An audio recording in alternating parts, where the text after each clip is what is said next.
his murder. There's that.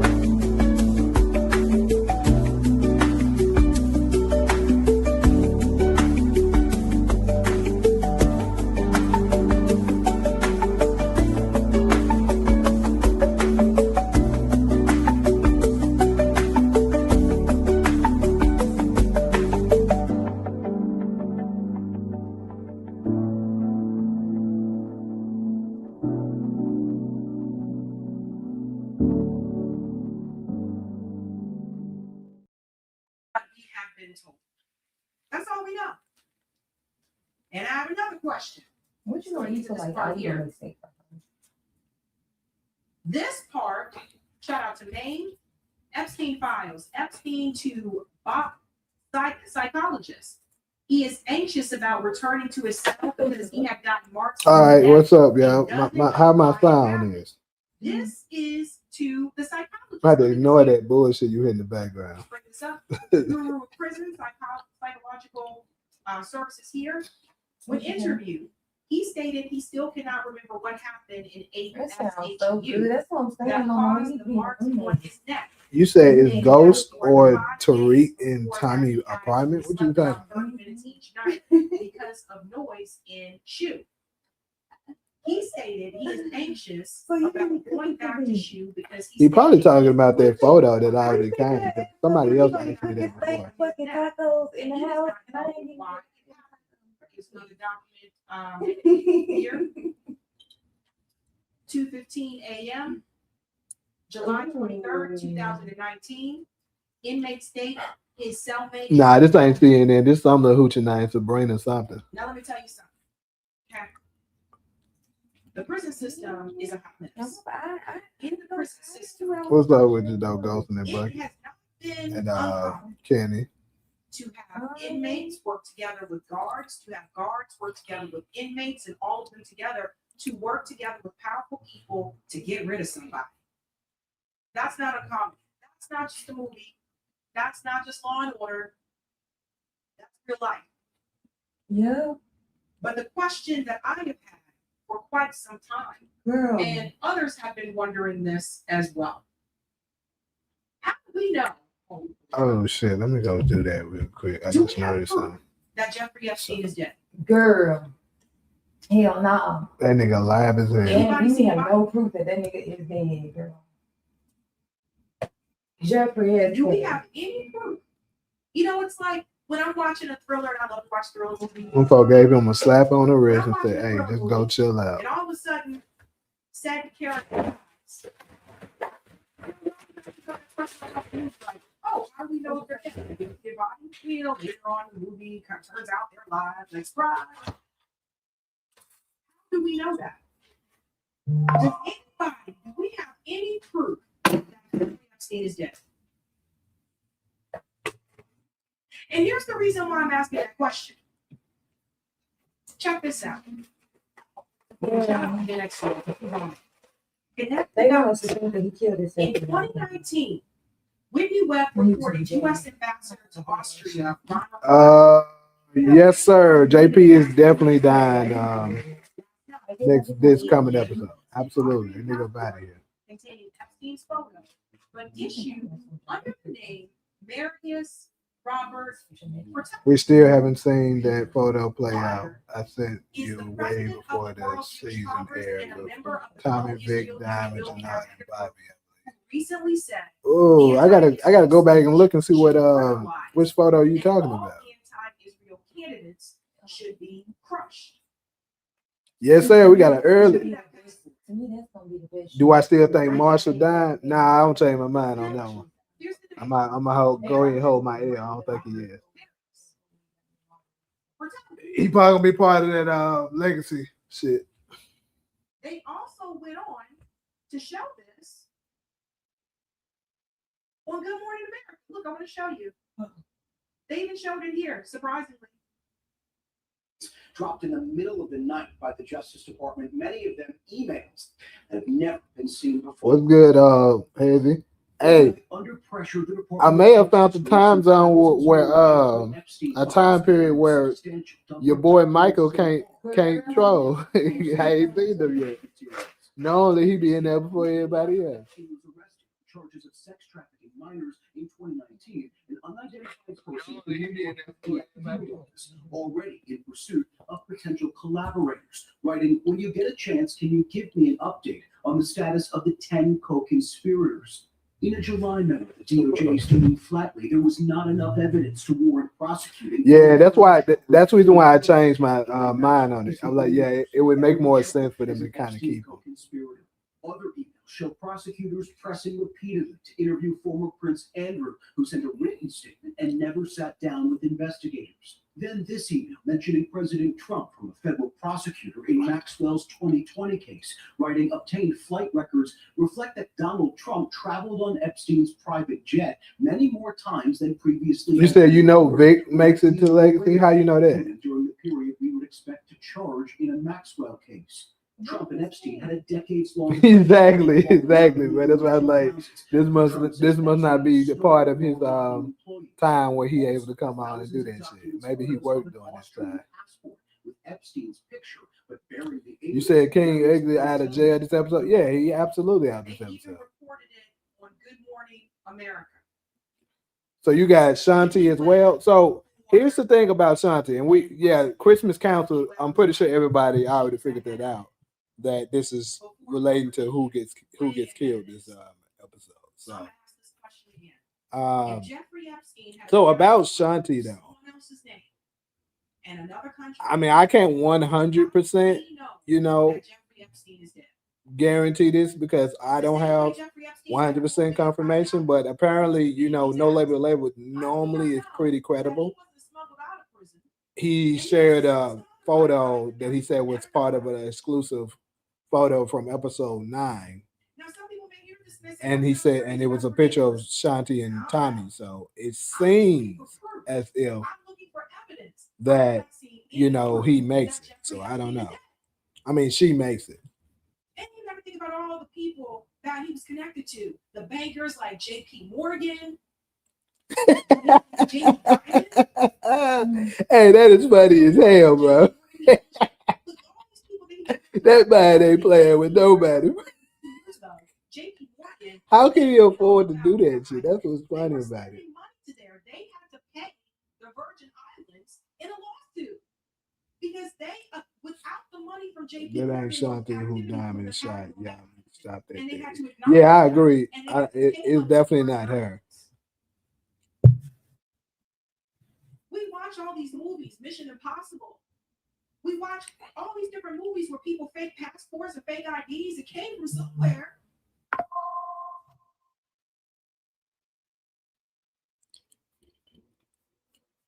It can happen. So and I know a couple of people tried to say that it was crazy that I said it's the the correctional officers there. I mean, but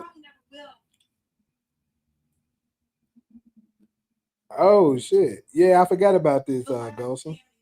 DOJ did is they released a fake video. Listen to this. I can't show the video on here, but the U.S. DOJ just released what was supposed to be a video of Jeffrey Epstein attempting to enroll.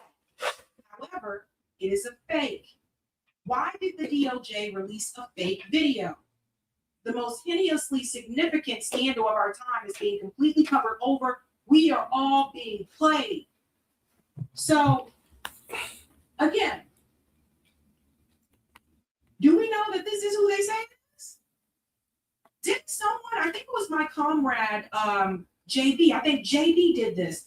Somebody made a video covering that story about the CIA, how they make faces and they put on fake faces of people. That might have been JB who did that story. Where do you guys think the movies get this stuff from? This stuff ain't fake. It's real life. Mm-hmm. So people were asking then, like, is that the same person? And then, so that's the video. We can't show the, give me a second. Let me just pause it. We can't show the video when it goes fake. But it said Diligent is on it. Let me show this DOJ photo that he's just talking released what's about. supposed to be a video of Jeffrey Epstein attempting to end it all. However, it is a fake, and it was published on YouTube 5 years ago by that user. And they put the user's name, Chad Chaddington. Even Community Notes came in and said, this is a CGI hoax video produced by a YouTuber. In So 2020, we and it's definitely submitted haven't to the seen DOJ, to authorities, this anonymous as tip. of yet. So they know that this was fake. So why? This is a DOJ photo. So release this video this is kind of of crazy Jeffrey because Epstein? Why they dropped this just recently? that opens it up. 'Cause I actually completely forgot about it. Because obviously it looks here. I mean, so let me ask y'all, because this is a segment I wasn't planning on having, but this opens up some things. Do you think it's a possibility that maybe people would not question? y'all think it's a possibility that maybe a bigger threat shows up and they end up having to work together in order to survive? And people called her loony and called her crazy, but now it's all coming out. So she was ahead of the curve. We know he worked for Mossad. We know we saw the pictures of the IDF shirts. He was working for Israel. How the hell is it that a guy who didn't have a Big Ben connected to New York is foreshadowing. Yeah. Only other person I could think would be the CEO to keep her mouth shut, but who else would be saying it's just business? I mean, you can refer to a man as that too. I know a lot of us assumed it was a woman because of him calling him or her a bitch, but no one thought it was weird that Jeffrey Epstein went on to teach with no college degree. How do you get a teaching job with no college degree? He lied and said he went to Harvard. People at Harvard know each other. Harvard's a tight-knit community. How was he able to get by with that for so long? Because his documents were poor. That's another thing. Y'all think that because it's still the girl that Leon's mom, she still ain't showed up again yet. She might still got a significant role to come back and play later on. And that's why the money was given to him. And this guy went on to become a billionaire. People need to ask these questions. Now we get to the part about the media. That's the other question I want you guys to think about here for just a second. The media.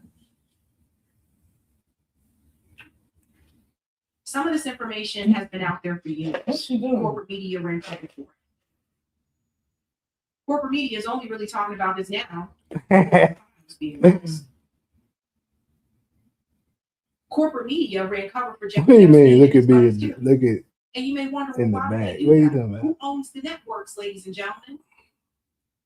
Because the host, all these commentators that you see on Fox News and CNN, they don't own the networks that they're on. They're just puppets. You don't think some of the people who own these networks, some of the people who are shareholders in CNN and Fox News? Yeah, I thought about that too, Golson. It could be that they not on the same side. They're on the same club. But it could be that they're not on the same side, but they were all at war, so they just did a picture together for the show or whatever. They absolutely could be it. Jeffrey Epstein was a spy. He was a creep. Yep. Vic come in to say today. I'm telling y'all. Yeah, I can invite some of y'all up. This all good. I don't mind that. And everything that they did to these women, it is absolutely disgusting. So when I say gangster's paradise, this is what I'm talking about. It's easy to point to the lower level. There's different gangs throughout society. Most of the time, the ones we hear about in the media are the ones. Bro, I just know that's the one that's up, Hezzy, which is crazy work. Let me twist that real quick. That I'm supposed to be out there. Hey, that's crazy for real, bro. That is real deal crazy. There we go.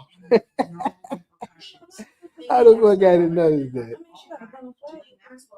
There we go. Yeah, we good now. But they never come after the big dog. Oh shit. It's getting crazy, guys. It's getting crazy out here. And we are nearing the end of 2025. Yeah, she ain't there. I don't know what's going to happen come 2026, but hopefully it won't be as crazy. And I like that. Still some of the comments here, ladies and gents. All right.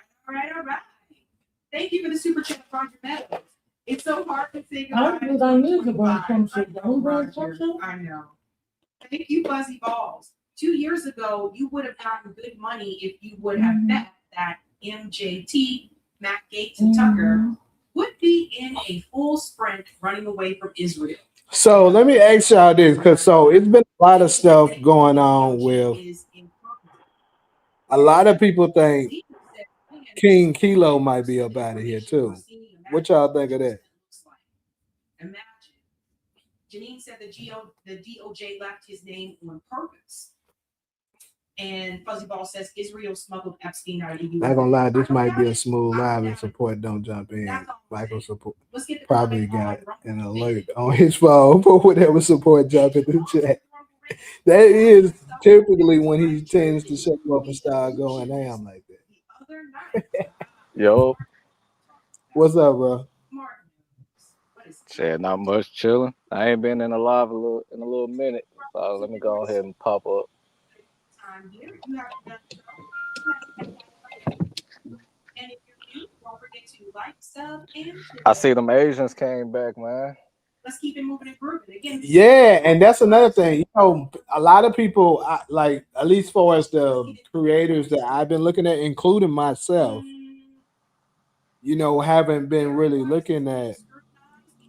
been talking about the Asians like that. Yeah, I know I was saying I didn't think they was gonna come back, but it's like, they may have just brought them back just so they can do the deal, so Tommy can have another reason to him and Shanti to get away from them niggas. But hopefully they catch a body though. Like if Marshall do die, it gotta be because of the Asians. Yeah, absolutely. Just last minute, we decided to air this story very, very late in the game. And a number of people, oh shit! So if the Asians, because we know a massive war about to break out, if the Asians do be there, let's say they being a part of it, what do y'all think will be their role in it? You think they're gonna be back in Diamond? More than likely they will. What's up, bro? I didn't know you came out. What's good, bro? What's up, Brody? Chilling, man. Hey, I ain't got no echo, dude. Nah, you straight. I feel like Ortega and Lobos are family blood related in some way.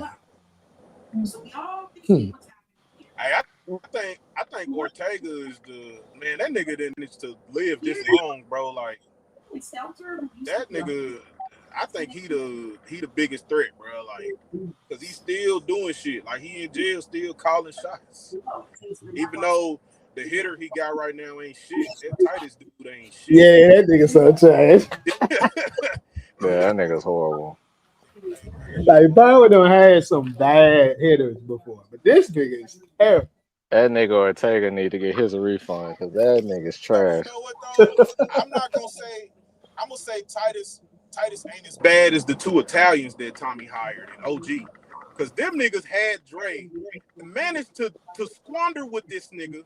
He got a gun and shot both y'all.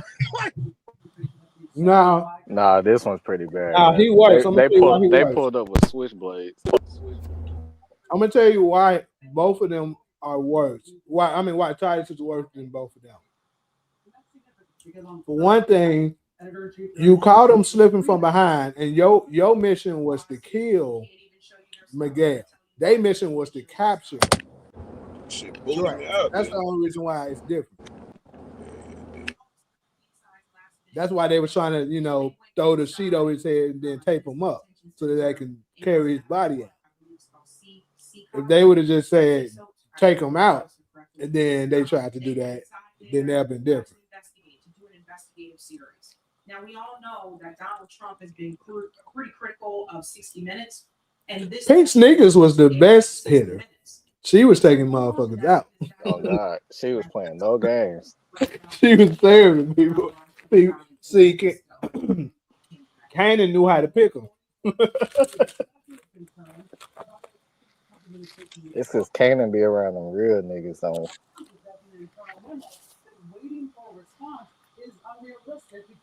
No, the only one I think can give Titus some competition is the Four Horsemen. Them niggas was trash too, but it was four of them.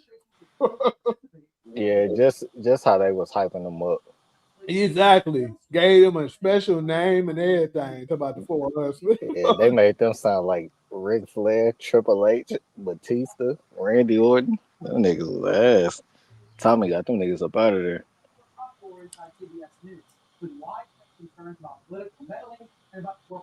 I ain't get to talk about the Tommy and Diamond fight. The note that many of us That nigga Diamond was beating the shit out of Tommy. I know niggas was saying he was gonna go get higher ground. He was gonna go get like a weapon or something. No, he wasn't. No, he wasn't. That nigga was trying to get the hell up out of there. That nigga felt that hit. He felt that hit and he was like, oh no. All right, did you see them body shots that nigga was hitting that nigga with?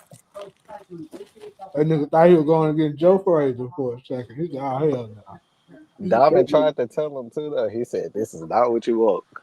Yep, he did. When he seen him punch through that wall, he was like, oh hell no.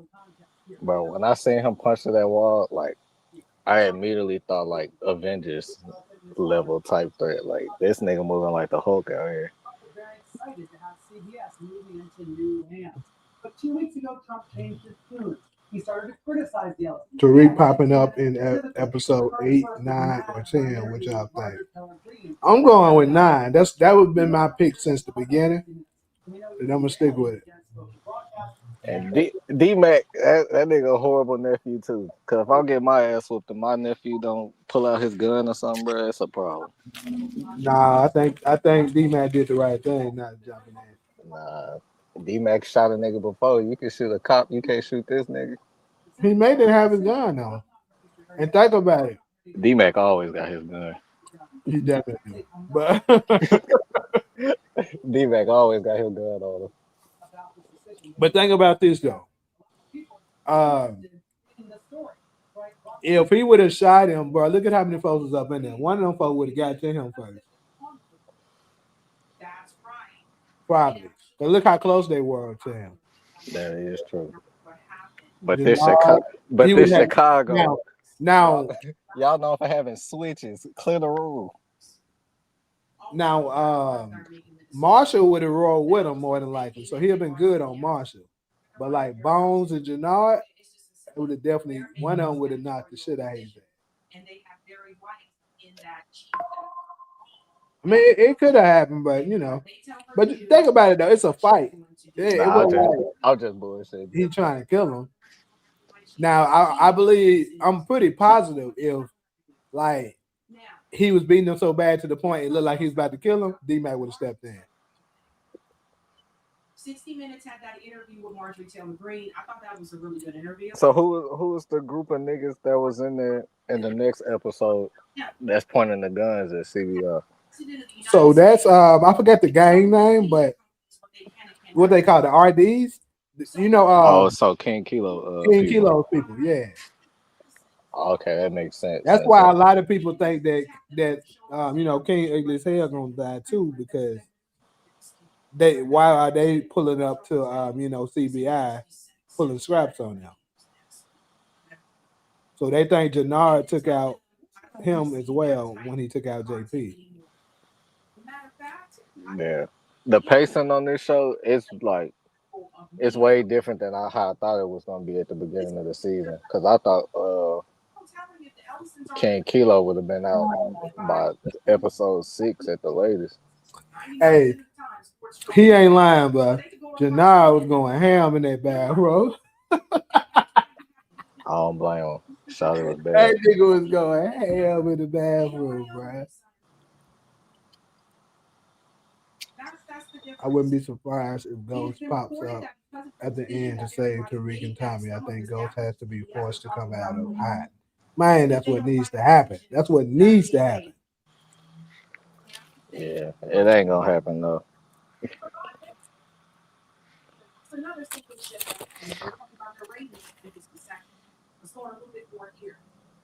of the situations where I want Ghost to come back. I still think he alive, but like I'm slowly getting to that point to where I'm just accepting that the nigga might be dead. Yeah, I think we all getting to that point. But I low key feel like that's what they want though, and that's what they'll And bring. that's how they get it. Exactly.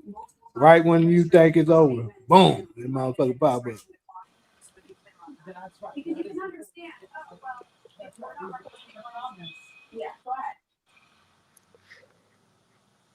We bugging if we think Tariq coming. You bugging if you thinking he ain't.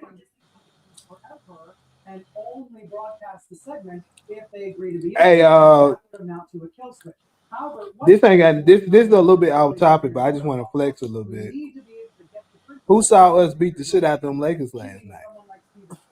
We beat the shit out of them folks last night. Who is us? You said what? Who is us? I thought you was a Warriors fan. Why do folks keep saying that? I like Steph. I keep telling folks that. It's a difference. I'm a Steph Curry fan. I'm not necessarily a Warrior. I root for them because of Steph Curry. I always have been a Suns. Yeah, Suns did put belt last night. We beat that, and I was there for it. That boy Dylan Brooks hoop. Nigga, 25 points and the whole night. 25 points and no other stats. No rebounds, assists, nothing. Just all points. The mind's so funny too, bro. When LeBron was at the free throw line, his side missing out the free throws. You know how when you shoot a free throw, then you shake hands with your teammate. Yeah, I seen that nigga give him a high five. Yeah, LeBron would pay it. I told my homeboys, I was like, bro, we've seen the Lance Stevenson shit, but I was like, this is his biggest troll right here, bro. Like, I was like, Lance Stevenson, they got shit on this nigga. That nigga out his ass, bro. Cause he really the only one that like get LeBron like he out of his body. Yeah, like that nigga LeBron be pushing that nigga to the floor and shit. Like you can tell he so bad, bro. Dylan Brooks funny. Dylan Brooks funny as hell, bro. That's why I was like, bro, this is damn near. Dylan Brooks may have emerged to be like my third favorite player. Bro. Yeah, it's like he always do everybody like that, but it's like Brian. Yeah, he do. Brian is easy. He did way worse than that. See, that's what I was trying to tell folks.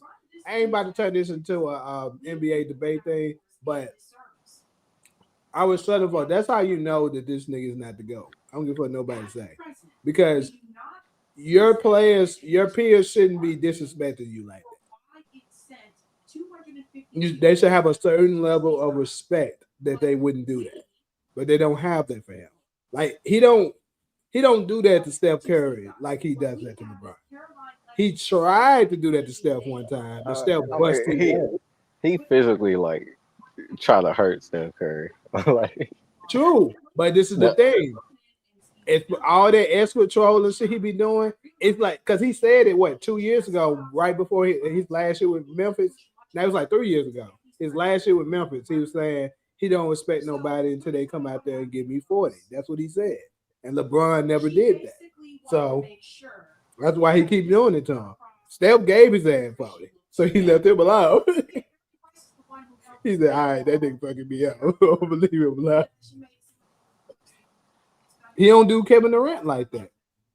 You know what I mean? Like this the only person. Then the nigga gave his ass a he got into it with KD this year too.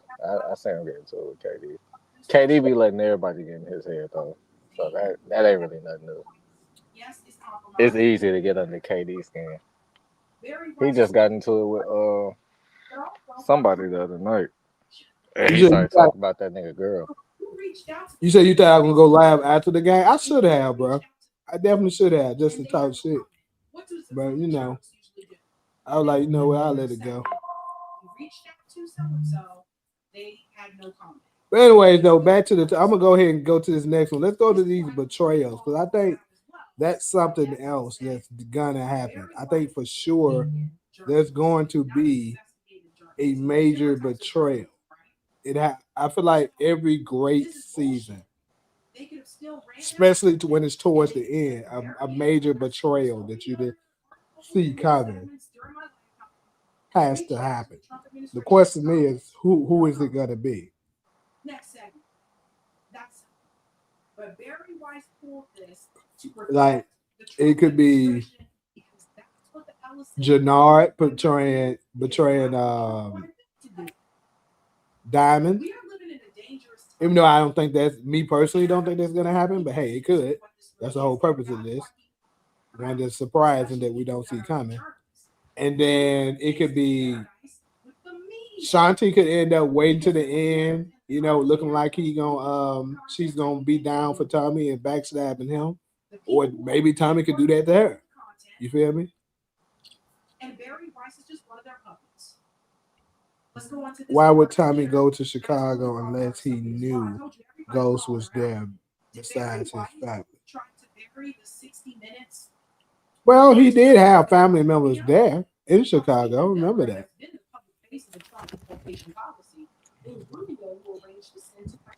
Venezuelan migrants to his friend Nayib Bukele in El Salvador, where they were publicly humiliated and tortured for months. Oh no, that's a hard question. Because really, everybody already betraying everybody. In Salvadorian custody, but explain how the Trump administration falsified their relationship. Yeah, it's no confirmation that Tariq is coming, but it's almost, you know, guaranteed. Like I would be very surprised if he doesn't show up. For one thing, there hasn't been a major crossover enforced yet. So I feel like the last season they have to give you one. What's up, Talia? What you mean? Who told them they was there? He knew about his grandma in Chicago. They said there in the first season. Because remember when he first ran into JP, he was asking about the old lady that lived there. In exchange for 11 American prisoners. So he already knew about it. That Chevron had its operating license extended into Venezuela. By transferring the migrants to CISO instead, Rubio was able to deny oil revenue to Venezuela while escalating tensions. Trust me, I want this, what you're saying, to be right, but I got to also be honest about the facts. In exchange for Bukele, I heard they took the added ending of Ghost when Tariq made the call. Yeah, they did. They took that away like months ago. Where they could be silenced. The Salvador president and self-described. That's another clue right there. Informants would expose the secret negotiations with the gang. Cameron, to let you know that Tariq's coming. Why else would they take that scene out of Ghost? It doesn't make sense. The DOJ was forced to relinquish valuable assets they'd spent years recruiting and cultivating. Thanks to Rubio's regime change mania, U.S. taxpayers. Well, he decided to take change his mind about California, because he looked. Remember the events that happened. I think he decided that he got a good chance of creating his own network in Chicago than to be working for somebody in California. Because remember what Rodolfo said to him when they was on the phone. He was like, "You forget you talking to your boss." Remember, he said that to Tommy, and Tommy didn't like that. I'm telling you, the nerds are on it. Kudos to the nerds. Breaking. Here's the 60-minute segment. Trump and CBS News executives. That's how we know it's happened for those who don't believe it. Yeah. Yeah, it's no other reason for them to take that scene out other than Tariq's comment. It's enforced. Hey, girl, turn that off. Turn that off. I ain't got time for the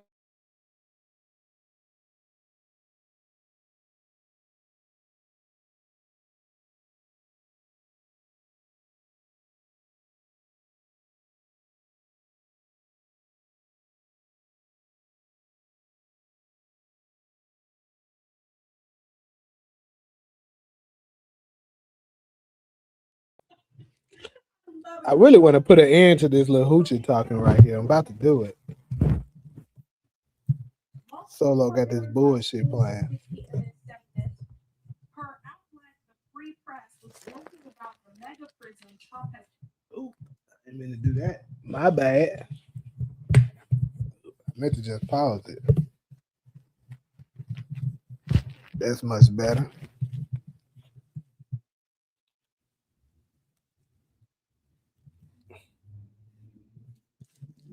Hey, I agree with you. It could be more to it than that. That's just what they put in place so that we can get thrown off. I 100% agree that that's a possibility.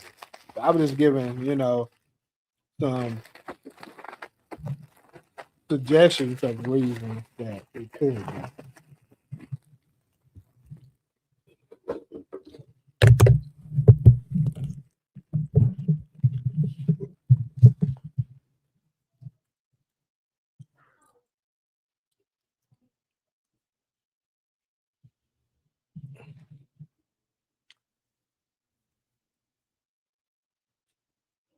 So what y'all discussing right here, we're gonna cover that in the next topic. That's what you see. Tariq phone call. That we're gonna cover all that right after this. Let's focus on the betrayal right now.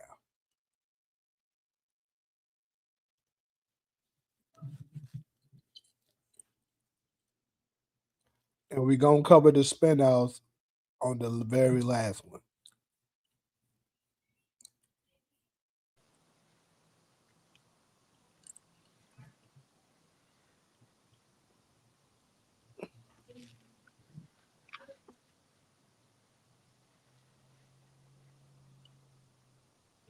There'll probably be Jannard turning on Diamond.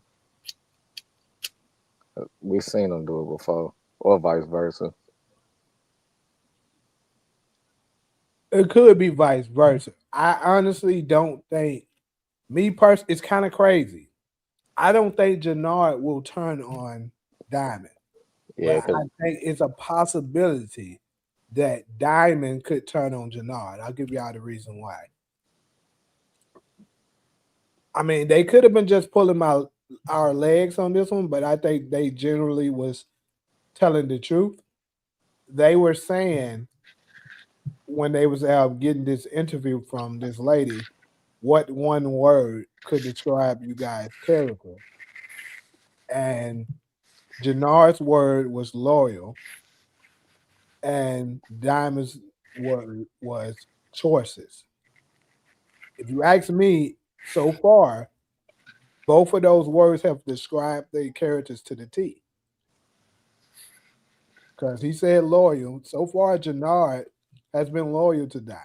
We haven't seen him do nothing to backstab him. So even though he may have said something, you know what I'm saying, to Shanti like he was gonna do it, he didn't do it. And technically, he really didn't betray Shanti either. It's like he was torn, in between the two, having to choose between his brother and his girl, and he didn't want to have to do that.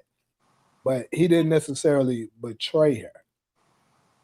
Like he didn't do nothing disloyal to her. Outside of maybe, that bitch who jumped him from the back.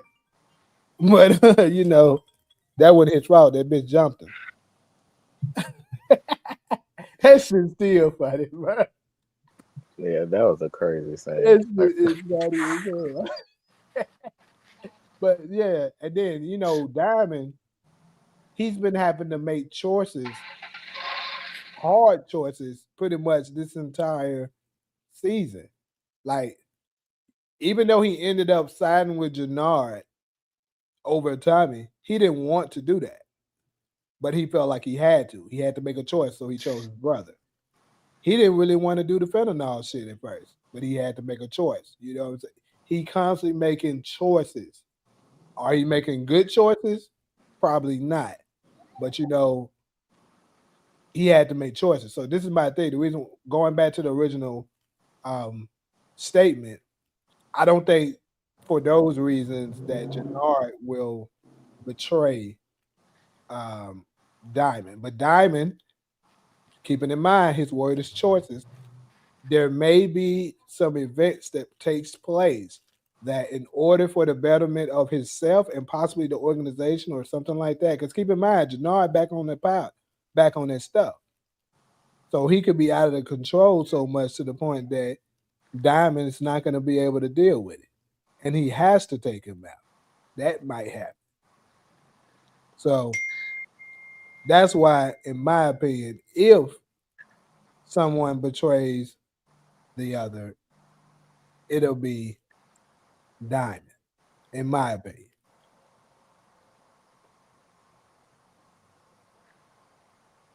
I can see that. I was thinking a little more simply, just like, Diamond been drinking and all that shit, and he really already ain't thinking straight. Uh-huh. That So too. yeah. So they just really getting the disagreement because that nigga on 10, he really, whatever Diamond he was before he went and got locked up again. I think that nigga just back to his old ways now. I wish we could get season 5 Raising Kanan all at once. I would pay 100 right now for the whole season. Hey, I would too, nigga. Because if I get, this is one thing I know for a fact. If I was able to pay $100 to get the entire season, nigga, I would pay $300 to get the entire season of Raising Kanan right now. First off, I would enjoy watching it. And second, that means I'm gonna know all the information until y'all ugly-ass niggas not. So I'm gonna use that to teach y'all and make hella money off YouTube from that watching that shit. So that little $300 ain't gonna be nothing. I'm gonna make way more off YouTube. Hell yeah. But anyways, though, what if Tommy read the envelope and Ghost told Tommy he had a brother in Chicago? Ghost had to get that from either Kate or he did it his research. Also possible. What's up, Razul? This is definitely live. That's a good theory. Let me see what you're talking about.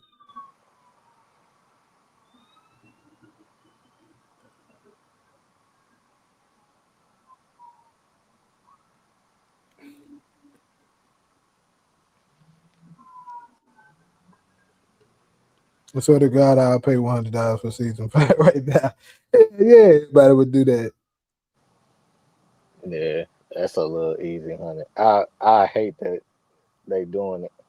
Like, damn, but I'll spend it. Do you think we will see Bree's death in the finale of season 5 of Raising Canaan setting up Pirate Origins? Well, again, I'm gonna address that on this last slide. I'm still niggas steady talking about all the other ones except these betrayals. But let's see another potential betrayal that I could see happening that's going on right now. Keep in mind, Miguel is still out there.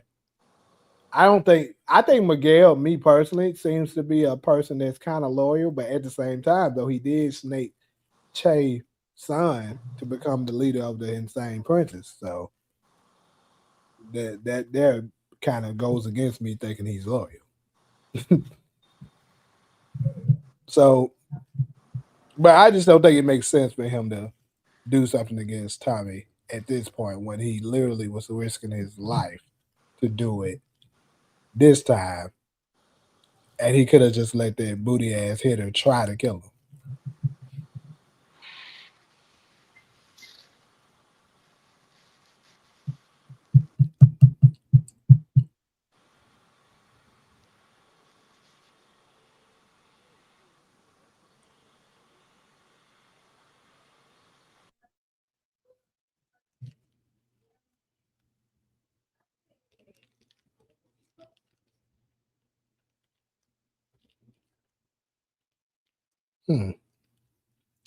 Well, obviously it seems like niggas ain't fucking with these betrayals. I'm gonna go ahead and move to this next one. Let's go ahead and go to these phone calls.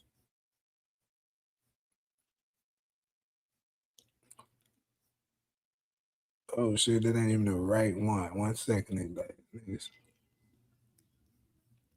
Hell, that phone call slide. But ain't got it on here yet. 1 second.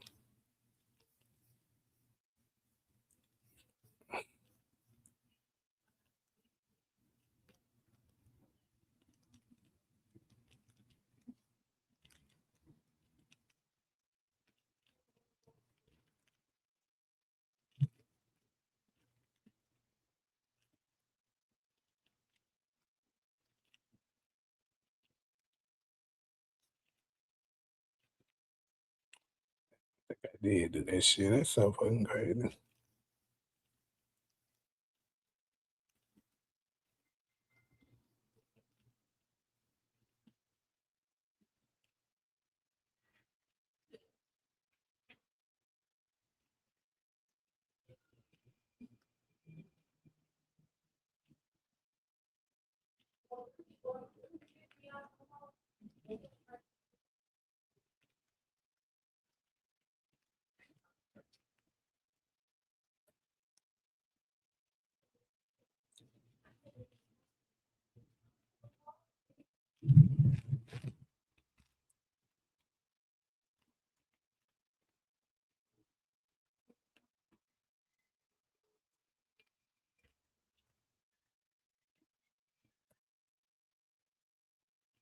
Mm.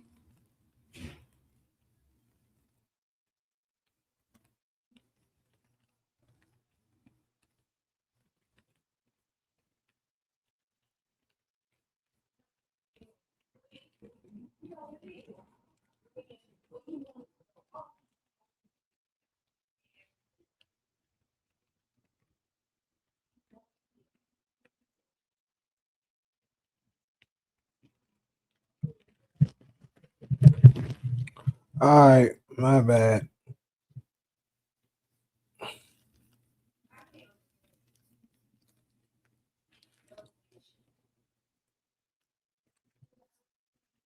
What if Vic sacrificed himself for Tommy and Diamond kills him?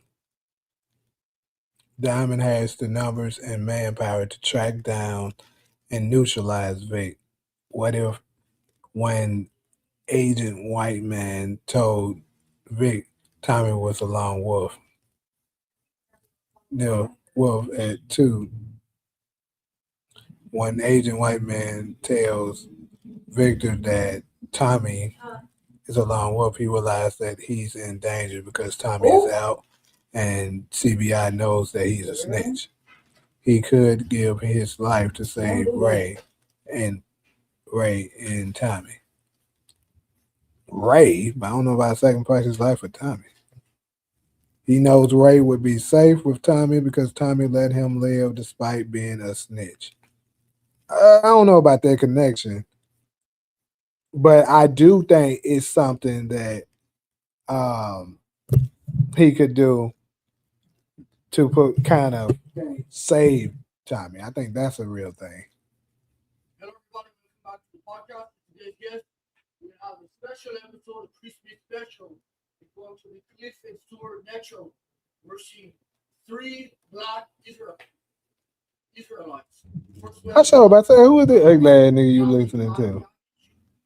That makes sense. I don't know, Professor.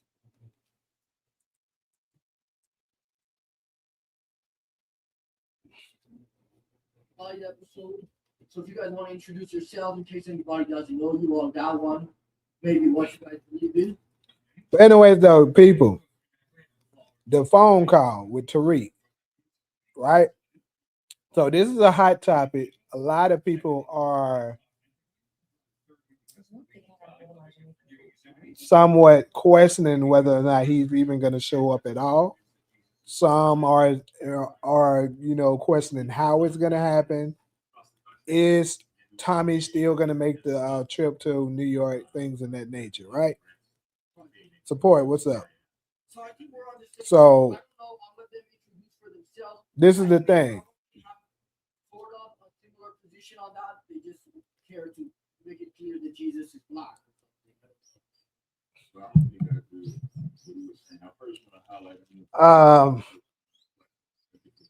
Black Flat. I'm Captain Tazaria at the Black BK. What's going on? Captain Tazaria, ISUBK. But anyways, DeMarcus actually had a pretty interesting thing that he said in my comment sections in regards to this call here that kind of got me thinking. And it could absolutely be some truth to this, judging by the term of events we've already gotten with Book 2 Ghosts. So a lot of people, including myself, kind of assumed that he was talking with Tommy because it just kind of make the most sense, you know, with everything that's going on with what Tariq said and, you know, the dialogue and things of that nature. You know, you just automatically assume that it was Tommy. But what if it wasn't Tommy? I know Brayden was thrown out there and even Diana, but even those kind of are the obvious. Who is someone that it could be that would actually make sense? Because this is one of the things that was thrown out there that doesn't make it make sense with Tommy. We know that at the end of Book 2 Ghosts of season 3, the finale, he was going to war somewhat with the Tejadas and possibly Noma, right? Well, really at this point it was just the Tejadas. And he asked Tommy to help him with it, right? And Tommy said, this not his war, and opted out. So that's why a lot of fans were like, why would Tariq help him if, God in human form as a man died. you know, why would Tariq help him if he wouldn't help Tariq with his war? So what if the answer to that is that it was Kate Egan who called him and not Tommy? It sort of makes sense because think about this. It kind of seems out of character for Tommy to do that anyways. Like we all, when we saw that call and everybody was assuming that it was Tariq, we was like, why would Tommy call him? Like, you know, everybody was saying he looks weak calling his nephew to help him. And then this is your nephew, Ghost Legacy. You're going to call him to help with your war and risk his life. That don't even sound like something Tommy would do if, you know, especially according to the original Tommy that we knew, right? And that makes sense. But what would make sense is a mother calling someone that could potentially help save her son. I think that makes more sense. I don't know what you're talking about, but you guys can continue. I just wanted to, because I'm going to get points from. It seemed out of character for Tommy to run from Diamond, but he did that twice. Hey, that's also a fact. I got to give you that. But I'm just throwing it out there, though. We're supposed to follow that mindset, correct? But it's about Christ, who really was God, who humbled himself and became a human being. He's the eternal God. Does Christ have a God? No, he's the eternal God. John 21:25, Christ said, I go to my Father, your Father, my God, and your God. Christ said he had a God out of his own mouth. How can he be God if he got a God? Because he's God the Son, humbling himself, You taking said upon you himself. don't have a God. Man, you're asking questions. You don't listen to the answer. What's going on? I did listen. No, you didn't. You cut me off. So what's going on? So I'll do it again. Does Right, Christ you have, listen, okay? Mr. Rogers' neighborhood ain't like that. Christ did not have a God. That's what you said. And then when I quoted the verse where he said he go to his Father and his God, then you said he's God the Son. I listened to you clearly. Good. Now let me say it again so you can hear it more clearly. Okay. Jesus is the eternal God, God the Son, who humbled himself, as we looked at. Man, I ain't watching. I'm actually not watching nothing. Solo watching this shit. As a human being, he died. As a human being, he ascended back to his Father in heaven. The best power content on right now, and only appreciate you, bro. Is dead on the YouTube screens. We needed this. Hey, you know, I appreciate that. Yes. Tariq, we family for life. He talking to someone like they are homie. I ain't heard of you before. I agree with that. I definitely agree with that. So That absolutely do seem like he's talking to somebody more so. Yes, sir, he sure is. So does Son of Man Um, mean? You haven't seen Son of God. more so that he'll be talking to like so the man is working. that's more of a homie. Even though Tommy is older than an uncle, but yeah, it do seem more like that. I agree with that. I don't know though. Maybe it could be Kate, but I don't know. I'm stuck on it being Tommy. I mean, if I still was a bet, if I had to be a betting man, they say you gotta take this to Vegas. I'm a bet on Tommy. But I'm just exploring the possibilities that it could be someone else. That's symbolic language. God is a spirit. And as a spirit, he's not sitting on a throne. That's a lot. No, it's not. It's the In truth. Daniel 7:9, it said the Ancient of Days had William sit No, she not live. I'm over at her place right now. to him. But I mean, take a look at God is spirit. He doesn't have a body. symbolic language. That's why he dresses like But that. in heaven, the Lamb presented before the man on the throne. Well, where is heaven? I'm asking you a question. I'm asking you one. Where's heaven? Yeah, that's the thing. That's the thing too. Yeah, he gets because In heaven, No, where is heaven? who's saying? I don't know if y'all follow Universal Power, Spirit. but he made an interesting theory that Tommy could end up getting shot trying to protect Maria, and that changes that changes everything for him and makes him reach out to Tariq. that the Ancient of Days is sitting on. It describes the holy. It describes Because maybe after that happened, I could see somebody like Maria or Kate asking them, is there someone that you could possibly reach out to and that could help you? And then he do some deep thinking and possibly think of Tariq. God is spirit. God is spirit. Jesus says very clearly in the Bible. So this whole idea that he's sitting on a throne is a symbolic picture. It's a symbolic picture. Oh shit. So you're saying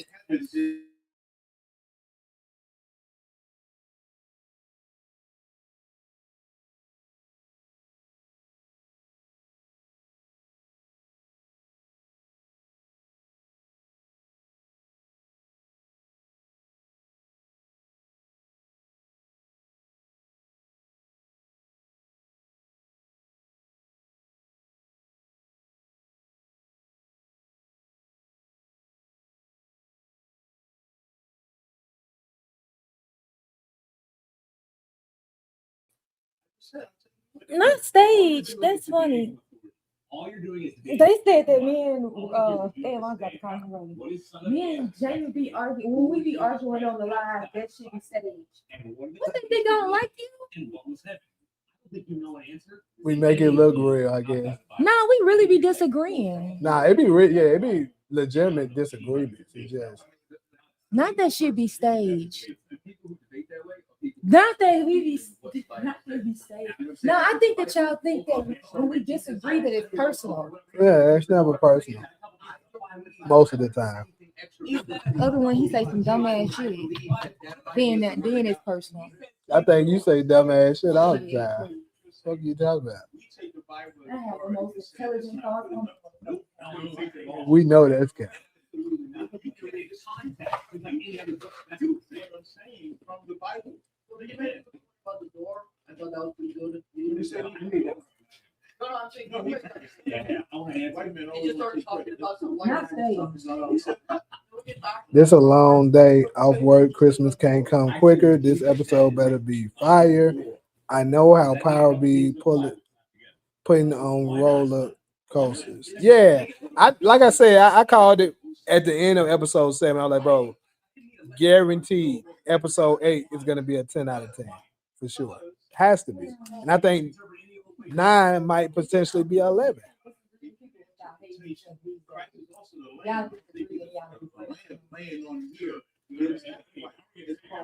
Common sense, but in the books, Yeah, I know you was joking. when he's having the visions, there's some things that are metaphor, there's some things that are literal, there's some things that are not. Good. So when it describes what you're seeing in that crystal, when it describes the Lord. Yeah, I went to the Suns game last night. So and then weeping because nobody can open the book. And then the Lamb, which is Christ, comes before it. The point is, right, I was so like this nigga weird as hell. I saw his weird ass too. and symbolically a man coming before the power of the throne to open up the seal. The one on the throne is not the one in the Lamb is not the one on the throne. The one on the throne is the ultimate power. Correct? What's good? I'm back, bro. Fucking was on that crazy ass road, bro. Fucked everything. I'm like, damn. Just Yeah, wait I've till I been go hearing home. about Nashville traffic been getting real bad. Nah, I'm in the sticks, bro. Like I ain't in Nashville. I'm like I'm out in the country, but I was just on a back road, and that shit was just it was all fucked up. I was like, damn. Hey, well, y'all lit though. What y'all talking about now though? I ain't mean to break. Hell yeah, we beat the dog shit out the Lakers last night. Who, Phoenix? Yes, Man, bro, y'all got a good ass team, bro. we beat the dog shit out your folks last night. And this is the Yeah. thing. We 7th in the standings, and we ain't that far from 2. And this is the thing. Folks ain't paid attention. Jalen Green only played one game, and that one game he played, we blew them out. Dang. Jalen Green hasn't been playing yet. You might well say he hasn't played all season. Yeah. The So, boy ain't even really got good game chemistry with his team. yeah, It's and crazy. Devin Booker is kind of struggling right now. He hasn't even been playing well. And we still doing this well. Not saying we're gonna win no title or nothing, but I think we could be a sleeper that might upset somebody. Yeah, if y'all creep in the play-in, bro, y'all definitely might cause. Like Like whoever if, in that, let's say we finish anywhere between 7-6, yeah. we might could knock off whoever in that 2 or 3 spot. Now I don't think we can beat the Thunder, but everybody else, I think we got a good chance at. That's why is the spirit. He said that he's the least. So what he said, you're the least intelligent at the table. My phone, bro. I got a phone call. My fault. Said I'm on my phone, girl. Yeah, I'm using my phone. You gotta say something to me, come up here and tell me. I said, if you gotta say something to me, come up here and tell me. It's crazy. I'm right. So, but yeah, so we was talking about the phone call though with Tariq, and I was exploring the possibility: is it somebody else? Because DeMarcus pointed out that it could possibly be Kate Egan, and I was pointing out, the reason is that it could be her. Say that one more time, bro. I was interrupted. My fault. I was saying that we was talking about, the Tariq phone call. Yeah. And we was basically exploring the possibility that it could be someone else other than Tommy. And DeMarcus left on my comments like maybe a few hours ago an interesting theory that it could be Kate instead of Tommy. I did see that. That nigga been saying that shit everywhere on everybody's shit, bro.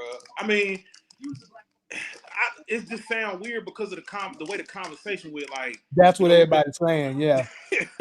Like he gonna tell Kate like tell them niggas pull up with the smoke. We gonna lay them the fuck out. You gonna talk? Yeah, he ain't gonna say that to Kate. Yeah, that's true. I'm like, bro, like why are you telling Kate this, bro? She don't care. Yeah, that's what really make that theory out the window. Yeah, the way he was talking to him. I hope we at least get that. If we don't get the New York, if New York is off screen, then at least we get the phone call on screen. You know what I'm saying? If that's him talking to him, because we still don't know.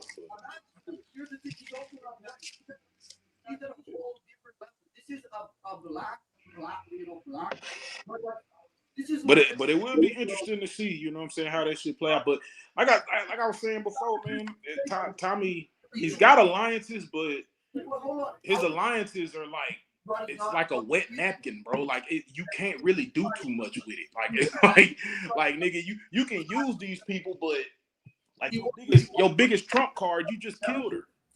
Like you just killed your biggest trump card in Stacey Marks. So I don't know, man. Like it's gonna be kind of hard to reel in everybody because I already know that we know that Shanti gone. We know that I don't know if we know if Shanti gone. I don't know about that one. You willing that back? You willing that? Did she leave? She gone this season back? You talking to me? Yeah. Like you Yeah, willing? yeah, I'm starting to think she might survive. Okay. I've looked at the possibilities of that. It would make for a hell of a fucking spinoff for Legacy. And I'm to explore the possibilities of her surviving.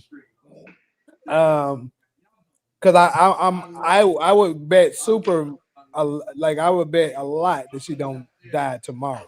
She's not dying tomorrow. Oh, If she do, it'll be episode 9, I think. But if Tommy is gonna go along with Tariq to go with Legacy, and let's say they go to New York or wherever it is they go to, he more than likely is going to leave the organization to somebody. And I think it's only 2 people he could possibly leave it with. Well, I'll even explore 3 people, but I would say the top of the list would be Shanti and Miguel. And then the last possibility for me could be if Vic do something heroic to save his life, maybe he'll leave something with Vic. Yeah. I definitely do see Vic staying alive for Legacy though. Only because Power got this crazy way of like kind of letting you know shit while you watching it. And since I've been rewatching it, bro, I done rewatched all these episodes like at least 5 times. And I kind of feel like them mentioning that he has those connections in Milwaukee and New York. It was like I told you in the comments, it just seemed like it's a foreshadowing for him to stay alive anyway. You know what I'm saying? Mm-hmm. I don't think he gonna put himself in a situation where he can be compromised again. Because hell, he already compromised. So we're gonna try to run that. I pause, but I can't get any closer. That is true. I can't get any closer, man. Just go ahead and talk a little bit. Let's really see how your sound is. Yeah, so all right. And they might be delayed. I don't think nobody else have any more on the they saying it's good now. on the phone call. So what do you think about the stuff we've been doing in New York? What's up, DeMarcus? There go DeMarcus right there. Hold on before we move on to this phone call. So DeMarcus, your theory that you've been putting out there about it being Kate Egan, right? Possibly being the person that Tariq is talking to for this phone call here. Everybody is basically debunking it, saying there's no way it can be Kate Egan simply because of what's up, Ronald? What's up, Ronald? Hey, bitch. So everybody's saying that there's no way it could be Kate Egan because of how Tariq was talking to her. The more so the part where he said, "Tell them niggas to bring the smoke, and we're gonna lay them the fuck out." Simple. He ain't gonna say that to Kate Egan, and I gotta agree with that. I can't get past that. It's just sound crazy. Like that would sound crazy to say I'm talking to a older 60 plus year old white lady saying that too. Yeah. Like that's kind of crazy. I'm saying, like, what significance does it hold him telling her? I just don't see the significance in that. Like, training or discipline that you gotta have. It's not trying to say like you wrong, DeMarcus, because you always got some good theories, but anybody can go back. When have Tariq talked reckless to Kate? The only time I can think of is when he showed up to Tommy's house looking for Tommy. But That's even the only time. But even then, he didn't really talk reckless to her like that. Nah, he didn't. Like he said, he kind of talked to her a little aggressive, but like saying stuff like, "Tell them niggas to bring the smoke." Hold on, bro. We gotta pull this up. Hold on. Okay, so let's. Mookie here makes a good point, right? They might change the scene. They might change the scene because they deleted that phone call thing. I mean, I could give that some credibility. I can see that. See, I remember back when that episode premiered on Ghost. I think I was talking to It's Just B. Yep. And he had a watch party, and everybody was saying he was calling Tommy, but my first thought was that it was Diana. But now the popular opinion is that it's a Tommy Legacy thing. I thought it was a possibility that it's Diana too, but I just still can't wrap my mind around him calling Tariq to like bring an army to Chicago. That's what made me think it's see, if you gotta get certain players off the board, calling Tariq could be almost essentially like, all right, I just need. It's almost like what Ghost did. Like, you remember when Tommy got into the Korean people, and Ghost got the drop on them Koreans and he went smoking. It could be them trying to play that situation out again. Because they don't like. I know that everybody in Chicago don't know who Tariq is, so it would be easy for him to call Tariq and be like, "Hey, I need you to go take this dude out. Take this dude out," and they'll never see it coming. So. Appreciate that, DeMarcus. Hey, Jay, I'm hearing a bunch of conversations like in the Yeah, back. that's Solo with this stuff in the back. I'm sorry about that. Unfortunately, I don't have control over that. I could tell her to come turn that shit down. Damn. Hey, he got options. Don't let him think he ain't got no damn options. Shut the fuck up. She ain't gotta be like that. Nah, Exactly. he ain't gotta be like that. Okay, I ain't trying to get you slapped, man. I'm gonna shut up. she that day. No. Gonna I'm slap gonna shit turn the out. internet off on his ass. I got hotspot. I got hotspot on my That's what phone. the fuck you better do. Fuck you, that. Turn the motherfucking hotspot on. And that's what the most, like, I don't think they Not a nerve to try to control my. I didn't try to control shit. They said something about my it. damn house.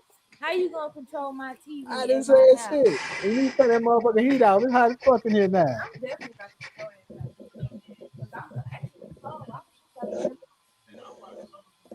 My house be at 80 degrees. Y'all supposed to be in a cheerful spirit, bro. It's Christmas, bro. No, the fuck we ain't. We don't do that here. We don't do that here. I said that back in August when they came out. Fuck, y'all celebrate Kwanzaa? What y'all celebrate? Hanukkah or something? I said, the Israelites, y'all gotta step. Y'all don't celebrate shit. Y'all just shit. Christmas be all year round for me too, though. Yeah. Celebrate Christmas in July. All right, though. Yeah, that'd be good. But the same people saying why would Tariq help Tommy when Tommy didn't help him are the same people saying Tariq forgave Effie. Hey, that's a really good point, Talia. For real, because that's true. Look how quickly he was able to forgive them. And then like Tommy didn't do nothing foul to him. What they got there? He had a purpose for Effie and the Tejadas, but my question is, why would Tommy go to Tariq for help? I mean, Tariq would probably help Tommy, but he had refused to help him when Tariq asked him directly for help. Well, that's what I'm saying. That's what I'm saying, Ronald. If they making Tariq in the Ghost, this is essentially what Ghost was. He was essentially in the shadows. Nobody knew who the fuck he was. Nobody seen him coming. Like, that's easy to get like certain people off the board. Like, if you just call him just to say, "Hey, I need you to get this person out the way, or get this person out the way."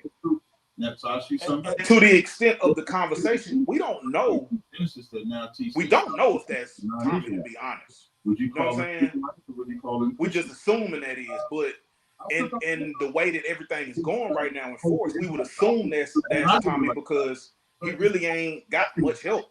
As he is, like the little bit of help he do got is all kind of working against or parallel with him. You know what I'm saying? Like, so yeah. The tone of the conversation was so casual, just like he could, send the address, we'll bring the smoke, just like, he didn't even Tommy, he would have needed to get slipped out. details. Something. It's for all It was nations. real casual. I feel like also too that if it was Tommy, why would y'all miss up an opportunity for him to say, Uncle T, what's up? You know what I'm saying? Like that's how he always addressed him. Exactly. You know what I'm Uncle saying? Tommy. So it's kind of like it is kind of weird that if that is the case, like why y'all just didn't Call themselves that or not. say the shit? Like From who you are. kill all that fucking suspense. Speaking also who you are of the spirit. So if your spirit is not following what the Israelites believe, then you don't believe that. So if you say God loves everybody, you have a Christian spirit. Because that's what they do. That's the spirit. Are we talking about Christianity now or what? What's going on? Well, that's the stuff shit, you know, is in the background, you know. These Israelites speaking. They might just rewrite their phone calls. Hey, I think that's a possibility because to be honest, we don't have 100% confirmation which direction they're going with this phone call, so they could easily do that, to be honest. Like, despite what we heard, we can easily, you know, although it kind of wouldn't make sense for him to talk to Kate that way, they could easily write that in there that, you know, that was what it was.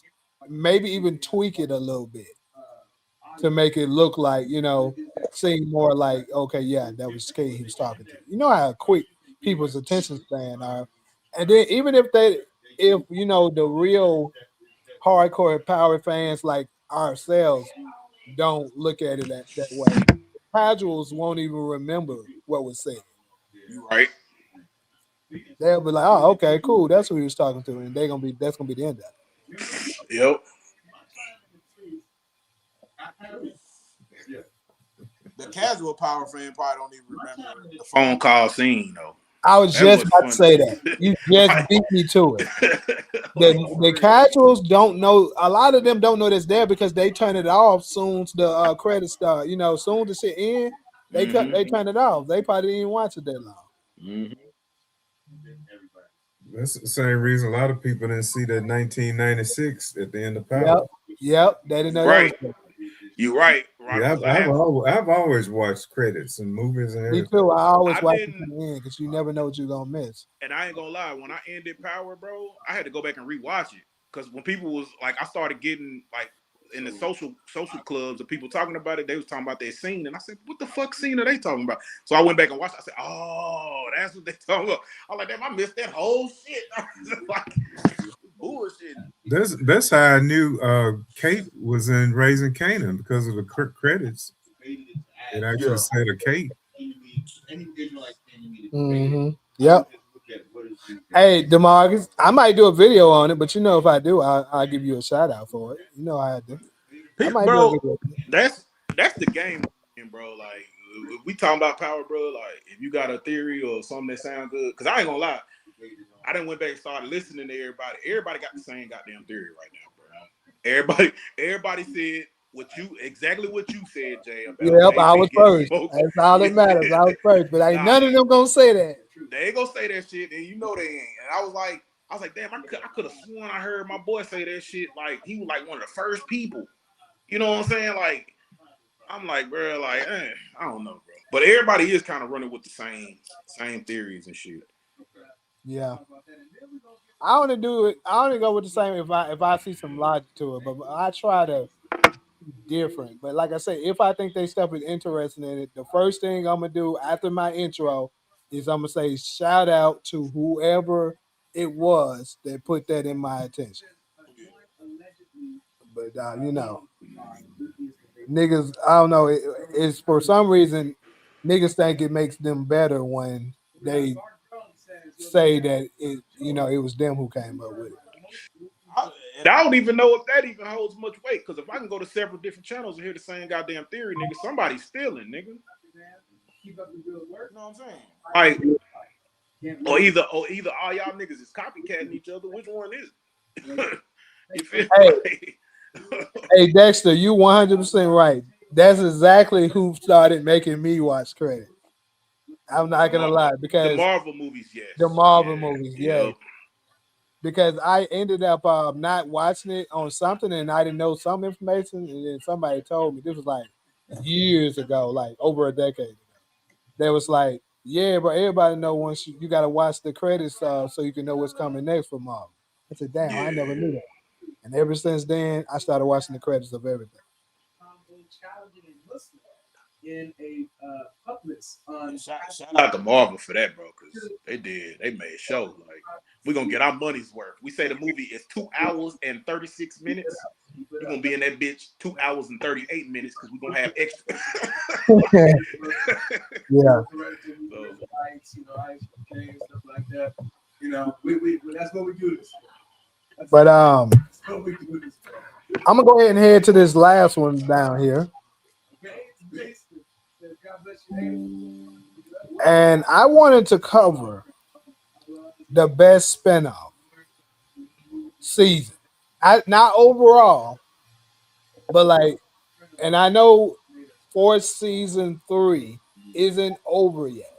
We'll probably come back to this topic once we finally watch the finale of fourth season 3.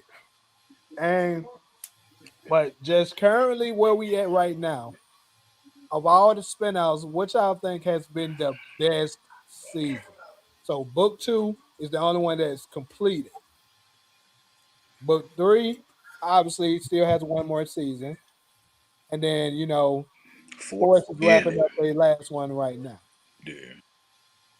So in y'all opinion, who you think had the best season? The whole season.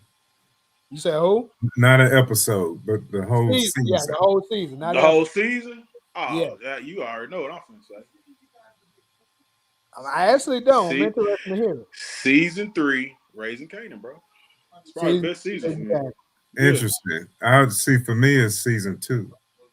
That was a good season, though. That was a good that season 2 finale to me was. It was everything. One of the best. This is interesting. It was everything. Yeah. You said book 3, season 4. A lot of people didn't like book 3. I mean, season 4 of book 3. They thought it was okay. I thought it was good. The low point for me with Raising Kanan, and nobody's gonna agree, but the worst thing to me was Ronnie, the way that character was written. Not that Tariq's brother came back. I could get with that, but to him acting retarded like that, that's what killed season. I think 3. You definitely by yourself with that. I can be by myself. I did not like Ronnie. I didn't like all the breeze and all that stuff. But that's the reason why it's the best for me, because it was those talking points around him. Even though that's what really built. Yeah, it built up suspense. Exactly. Like it helped motivate the story in a way which I'm gonna come back for season 4 and see what happened. You gotta watch season 4 to see what the aftermath of that was. You know what I'm saying? So they did. That's why. Then how they dropped, it was brilliant. How they dropped the Unique at the very end of it. Like to be honest with you, it gotta be Raising Kanan season 3. No. And I'm gonna tell you why. I know you disagree, Rhoda, but let me out. Hear me out. Hey, y'all duke it out. I'm gonna just stand back and watch it. Look. Think about this. The aftermath of season 2, right? It was pretty good. You get to see like, damn, what's gonna happen with Rock and Unique saved her life at the end, and they've been enemies for 2 seasons so far. That was cool, right? Then we get this major introduction because the writers were brilliant with this because they knew one of the hot topics, even though it may not have been yours, one of the hottest topics out there was who is Breeze? Who is Breeze? When is he coming? Right? And they dropped this brother of Unique out of nowhere. And they mentioned him in season 1. Keep that in mind. Now they give him to you. And the first scene that they do when they introduce him, he's watching TV. We know Breeze was said to be watching TV at night. It wasn't Jeopardy, but it's the fact that he was watching TV.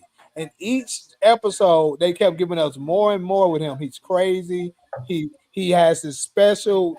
He's different, And then they keep giving us, making him do more that makes you think he's he's Breeze, and then he takes out his brother, so we thought, who is a major part of the story, just for him to get popped at the end, and now Unique come up. Because keep in mind, it's like I would say overwhelmingly, most of the people thought that Ronnie was Breeze at one point. And then you had this other smaller percentage, the Getting How It Lives of the world, the Fair Plays of the world. Ronald. Okay, Ronalds of the world. That was saying no, it's but see, they were saying it's not him, it's Unique. See, I don't know if you were saying it's Unique. That's why I didn't name you. No, I wasn't saying it was Unique. Exactly. So Fair Play and Getting How It Live for sure was saying that it was Unique. Even when everybody was thinking that it was Ronnie. So they were saying that they believe Unique survived that attack and he's going to show up. And the fact that he did show up at the end, looks over Ronnie's dead body, and they end right there, bro. That was textbook writing with the suspense to make you be like, damn, I got to see season 4. It was really written. And they didn't have to do a big gun shootout either. That's what makes it good too, bro. They didn't have to do all of this action shit for season 3 for that. Raising Kanan, that's why it's the best one. Raising Kanan is strictly great writing. It's not all action packed like some of the other ones. It's great writing. Like even as great as season 3 has been so far, and it has been good. It's been a whole lot of action. You feel me? Yeah. It really just not textbook great writing. Season 3 could have did a lot better with Ronnie. It's the craziness of Ronnie that I didn't like. I mean, they set him up to be homosexual. They didn't finish. They didn't say he was homosexual though. They set it up. It was obvious. It was a slight like lob at that. Like they were kind of like hinting at that shit. They were setting it up exactly. And why did he hate Rock so much?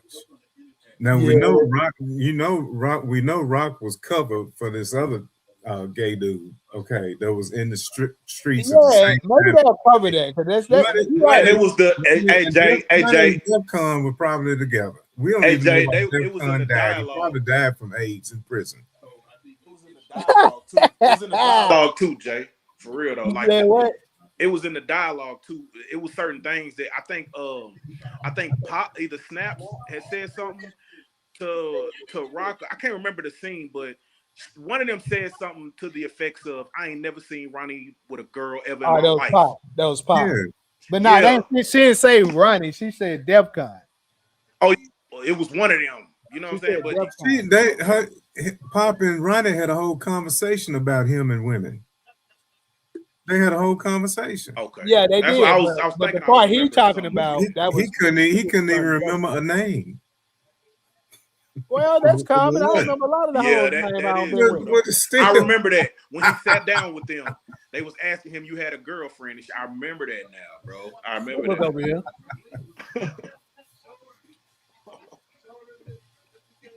And what's her face? Couldn't even get the D. What was her name? Juliana or something. Hey, he gave her a little play, man. He gave her a little. He didn't do nothing. He didn't even move. Yeah, he had the thick Latina on him, bro. He ain't do nothing. Come on, bro. He had the motherfucking. He was trying to get them drugs. That's because what's her name? Juliana. No, not Juliana. Shit. Vanessa walked in.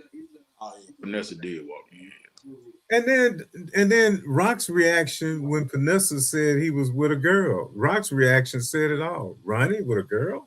Yeah, I ain't gonna lie. I was hoping you forgot that because I was gonna tell you. Exactly. Got your ass. I said was not gonna mention that. I'm like, that's your giveaway right there. Yeah. Well, you know. And I really think I would have wrote it that he hated Rock because he was jealous of her. But this is the thing. I think that's the beauty of Raising Kanan's writers. They might give that to us in season 5. I don't care because just hinting at it is enough. Like just hinting at it, we just broke all the clues down that would suggest like, oh, okay, he's probably because Rock. he was Keep in probably mind looking if at Rock actually got shot, because I think she may at this point. I think she may have gotten shot and possibly be in a coma. That might happen, right? And if so, and let's say they go the same kind of direction that book 2 did with Monet in season 4, how she was having flashbacks and stuff after being shot, right? dying at season 5. Rock could end up, seeing like looking back at all the things that she has done throughout her life and stuff like that. And she tried to make a change or something like that. And then in the midst of her looking back at it, they might finally show us DEFCON. And then if they do, if they show DEFCON, they might also show Ronnie. It could happen like that. Yeah, like a flashback scene. Okay, I got you. Mm-hmm.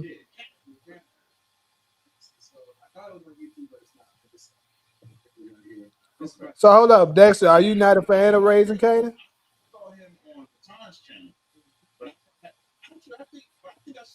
Yeah, Raising Kanan is more about the like you said, the writing. So a lot of people probably fall out on it, bro, because it ain't just guns blazing every fucking scene. So exactly, bro. Ronnie is one of the most memorable characters, bro. Like Ronnie was that dude, bro. You know what? That's a great way to put it, Dexter. Raising Kanan. I never thought Ronnie was Breeze. He just felt too weird. I thought he would survive longer, though. Excuse me. Y'all talking about all this shit in season 5. I want to see Breeze. Goddamn, fuck all that us. I want to see what he's gonna do. Like, True. How you gonna make this hostile takeover?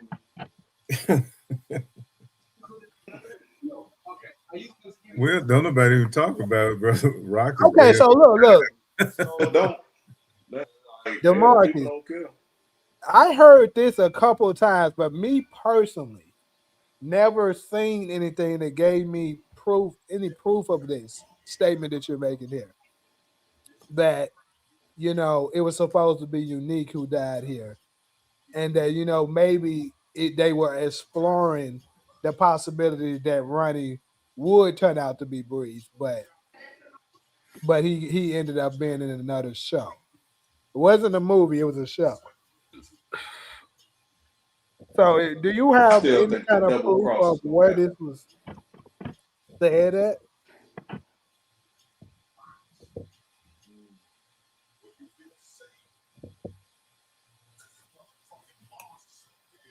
Yeah, that's the thing. Folks, I'm gonna say this. Although it's uncommon, there is certain people that always put their work over women and stuff like that. They feel like if they money not right, I don't give a damn about no woman. I'm trying to get my shit straight. So Ronnie could have just been one of those type of people that was just weird as hell and only cared about that. Because what I alluded to is I thought he was just possibly autistic. Kenny said, "Nah, he was gay." How many people don't even move their arms when they walk? Come on, they just wrote him like he was just some kind of just freak show. That's what I'm talking. That don't mean you gay. You don't move your arms when you walk, nigga. You naturally, your arms naturally move in opposite. Don't nobody walk like that. Breeze. We knew Breeze was supposed to be kind of cool or something. He was lovable. He was smart. I mean, it never fit for me. Now the brother coming back, being a hothead, maybe wanting his business back, I could have seen that. Even the homosexual part. But it's this Michael Myers type character that I'm. Hey, I loved it. Every part of it. Hey, speaking of which, I do like that, bro. Who saw Dylan Brooks looking at LeBron doing pregame just like the Michael Myers? The man was everybody else was warming up and shit. This nigga Dylan Brooks was just staring at LeBron the whole time. It was so funny. It was so funny, bro. I ain't see that shit. I gotta go see that shit. I'm telling you, bro, that shit was hilarious.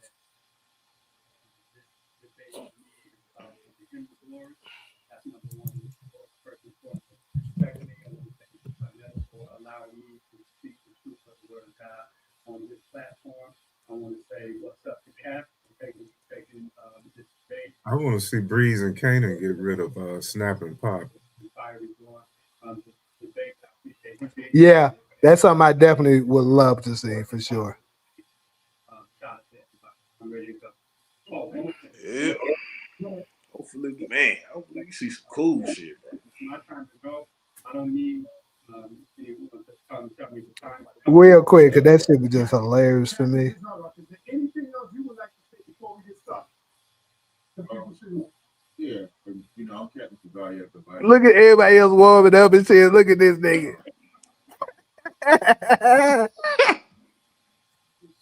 He was just looking at that man the whole game. Keep in mind, I was at the game, bro. This shit was so funny, bro. I was like, what is this man doing? He was looking, that man had a real deal death stare at this nigga. He was doing the Ronnie, bro. He was doing his best Ronnie impression. That boy was doing his Ronnie impression for real.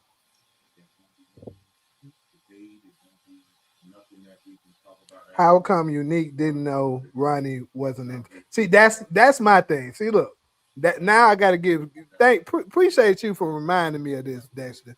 Now I got some pushback for these niggas. But why would he expose his brother like that? He ain't gonna be like.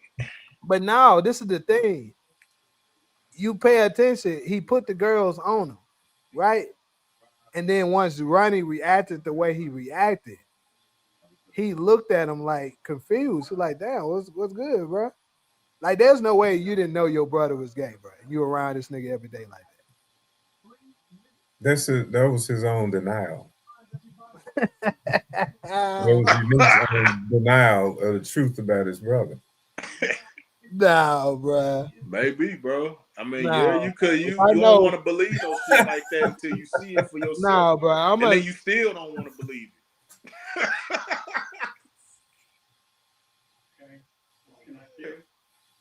But hold on, let me get some more votes. I just thought about I ain't paying attention to what y'all say. What's the number? What are y'all voting on? Do y'all believe to be the best season?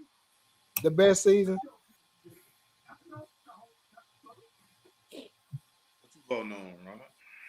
Overall, I'm still gonna say season 2. Although I did like the flashbacks in season 4. Is that including this season? I know it's not finished yet, but is that including this season of Force? Who you asking? Both of y'all, but you right now. I'm saying season 2 of Raising Kanan. Okay. But I did like the flashback scenes in season 4 of Raising Kanan.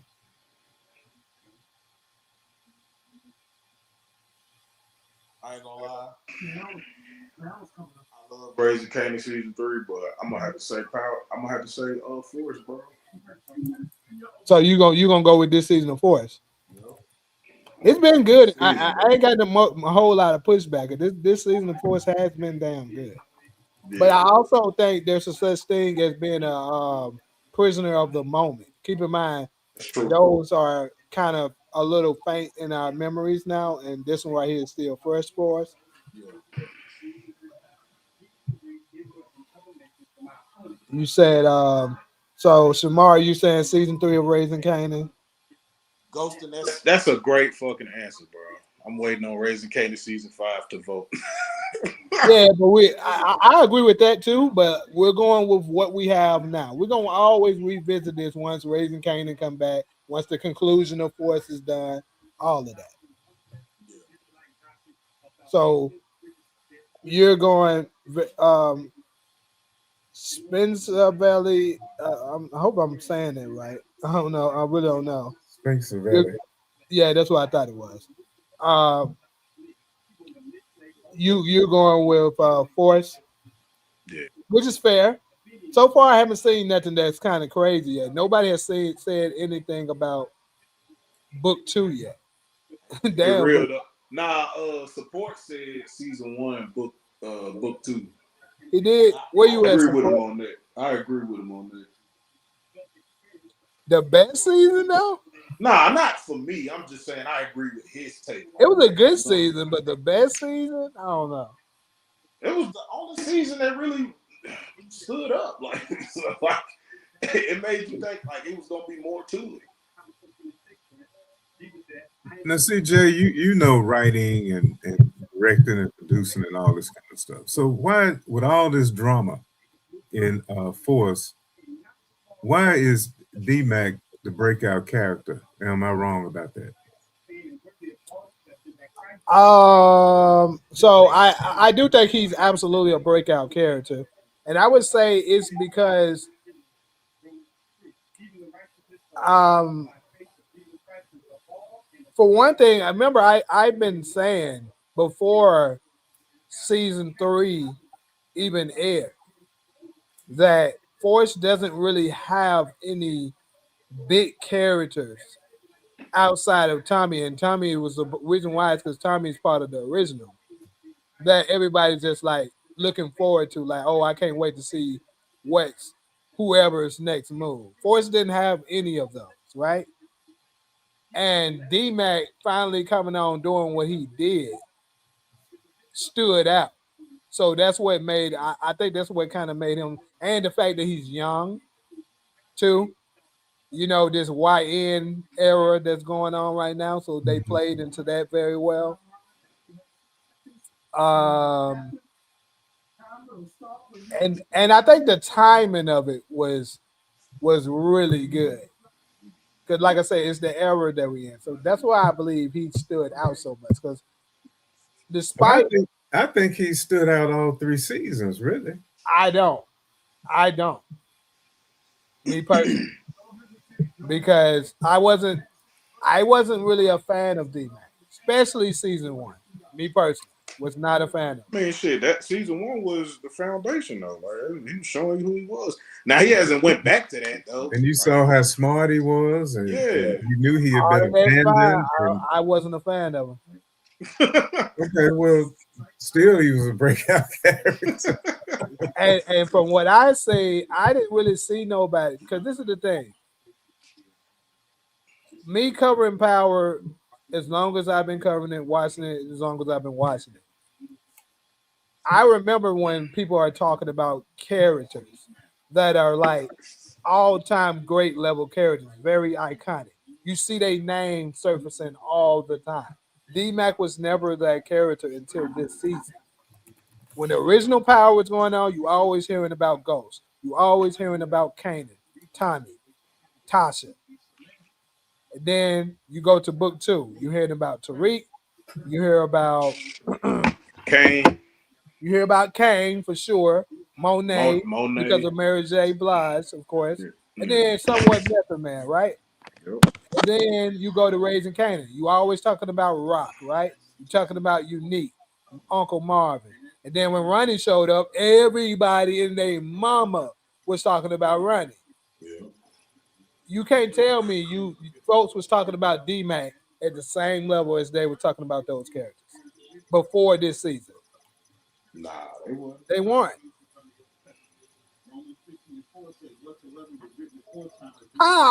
You They gotta stop. You didn't gotta change stop with nothing this I hate said, shit, but bro. How am okay. I hating because I'm telling the truth?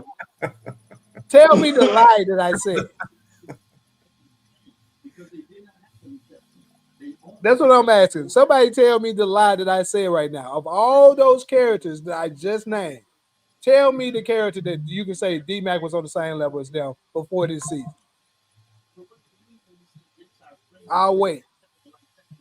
He was just a crash out, nigga. He wasn't on a level. Yeah, he wasn't on shit. Like,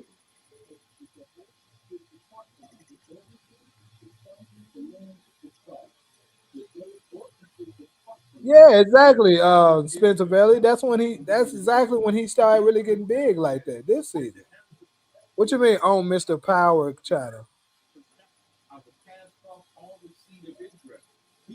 make you believe that. That's fine if you liked his character, but he was not on the same level as none of those characters I'm talking about. And that's one of the major things that I said Force was missing.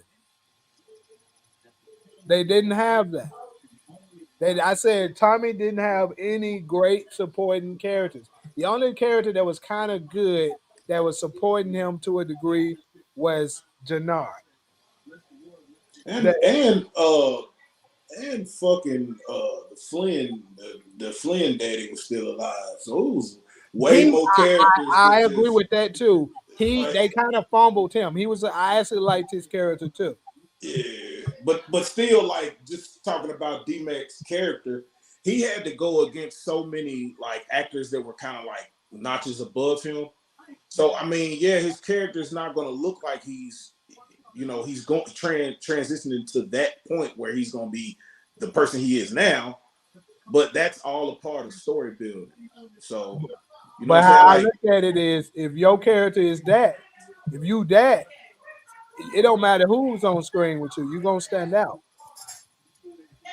Not against the. I mean, in his case, Force didn't have any big characters outside of Tommy. It was an open field. The Flynn daddy, he a big actor, bro. I can't think of his name. He's popular, but he is not a character that's so big that he dominates the show. Shit, he gonna get more screen time than D-Mac in his first season. I understand that, but what I'm saying is okay. For instance, Coleman Granham, right? The guy who played Ronnie. Yeah, you can say the same thing for him. He wasn't a big actor. He dominated season 3 though, even with Rock there, even with Unique there, even with Marvin there. He dominated that season. Yeah.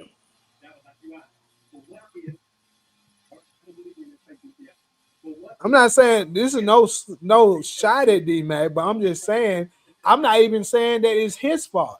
What I'm saying is that his character was much better in this season. That's why I put it out like that. They just got weak. They just had weak writing on his character. Yes, from season that's what 1. I was saying. I'm not. See, that's the thing. Why DeMarcus is trying to say I'm hating. I'm not attacking him personally. I'm attacking the writing. Well, see, my thing is that like I said in one of the comments, Jay, that this actor, I named the actor, Lucian Cambridge, he's a scene stealer. Every scene he's in, he commands it. Who are you talking about? I'm talking about the actor that plays D-Mac. Okay, so he was a supporting character, definitely supporting character, and still is for that matter. But the way this actor plays him is so natural. He steals every scene that he's in, even against the big guys. This season, or are you talking about all the seasons? I'm talking about all of them. I disagree. I'm talking about all of them. That's crazy. But the character has been more relevant this season. But the character was always relevant. Kate finds a grandson. Tommy finds a nephew. You know, he was vandalizing his dad's establishment. I mean, all of that was part. He got shot. Didn't he get shot one time? Yeah, he got shot. He was a math genius. I mean, it's a great character, and the way Lucian plays him, it's just so natural. So everybody else can be overacting. Joseph Sikora overacts. You know, Stacey Marks, all that crying and shit, and she could barely shed a tear. You know, and then just. Sometimes the subtle performances be the best ones. Chris Lofton gives a great performance, but Jannard has really just become really multidimensional this season. Which is because Chris Lofton dominated the damn show. He's another example of what I'm talking about. But his character was written to dominate too, and he really acts. He really plays that part. I can give you that. He really plays that part, but the part has gotten even more dimensional this season.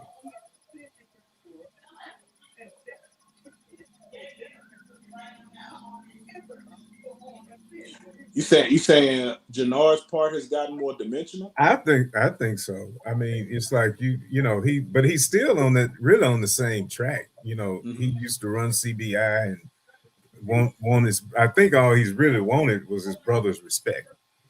And I'm gonna tell you another actor that really doesn't get that much screen time, but when they do show up, they kill their part. This is in my opinion. Kate Egan, whenever she shows up, she does really well. I will give you that. I will definitely give you that. Perfect example of what I'm talking about.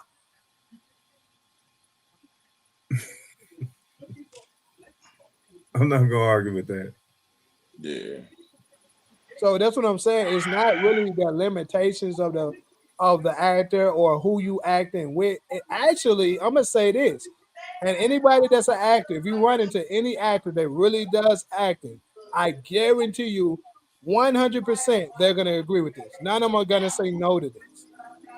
When you're on screen with great actors, that elevates your acting, not lowers.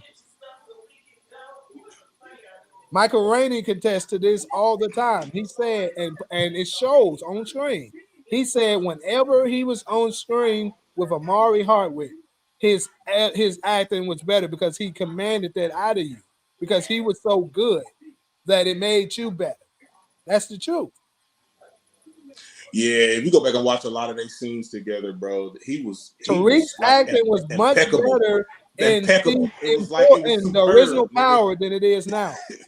Like that shit was fucking Oh amazing. yeah, his best scenes was with Ghost. Disrespectful. Exactly, because he was Ghost, on screen with a great actor.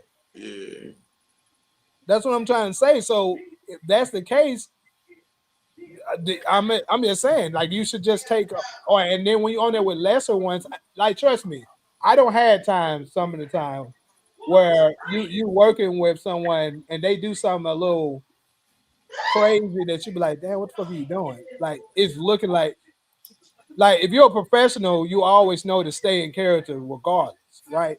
Yeah. But the thing is that it's just so much easier when that person is equally as good or better. Like, whenever I was on there with somebody that was better than me, bro, it was wonderful. Like, they got more experience and shit like that. Yeah. Hey, DeMarcus, that's a good point, bro. That's a real good point.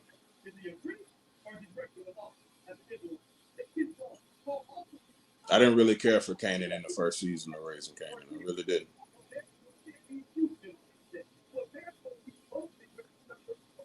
Hussein Campbell, aka D-Mac, acted in season 1 was way better than Mekhi Curtis, aka Young Kanan, in season 1 of Raising Kanan. I mean, his statement may be true, but that don't have nothing to do with what I'm talking about. I just said that the character has been the breakout character, but I give a lot of that to the actor.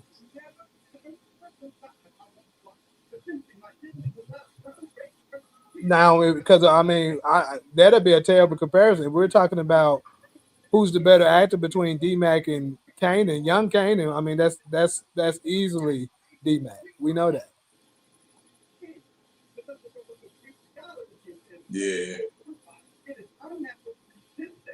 You're right. Kate and Tommy do have great chemistry. I love them on screen together. Whenever Kate doing something and Tommy gets bad, but that should be funny as hell. Like, I'm gonna give y'all one that just stands out, that came out at the top of my head. That was funny as shit. Season 2. What episode was this? I want to say it was like maybe episode 4 or some shit. No, I'm tripping. It's not episode 4. This is actually season 2, episode 8. When Tommy got arrested and they brought in Tommy. I mean, brought in Kate Egan, and she came in. She was like, they said if you do this, they're gonna take the house. Can they do that? And then they probably was like, yes, if they find out that you bought it from illegal not call us, then yes, they did. She was like, then Oh, we yeah. fucked. And then Oh, Tommy yeah. was like, will you shut the fuck up? Shut the fuck up, bitch. You stupid bitch, shut up. Hey, that was That funny. shit was so funny. Yeah. Yeah, they work really well together for sure. Yeah.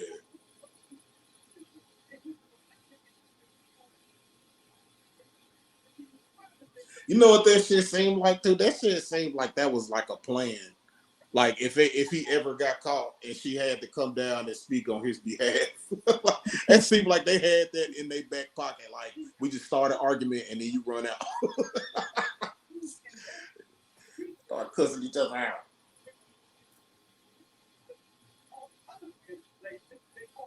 I saw that he had an interview on it. I haven't watched it, but I did see that he had an interview.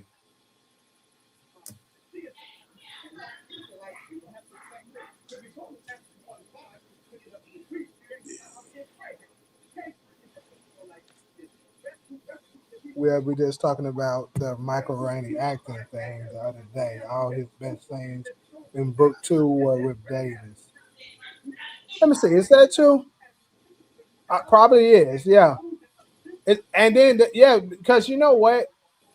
I think Michael and Woody didn't have enough scenes together. Like pretty much every time they were on screen together, it was more so Kane just bullying him, or saying some hating shit to him.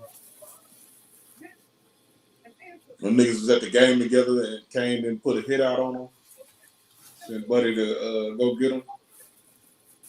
Yeah, I like That shit Shanti. was funny.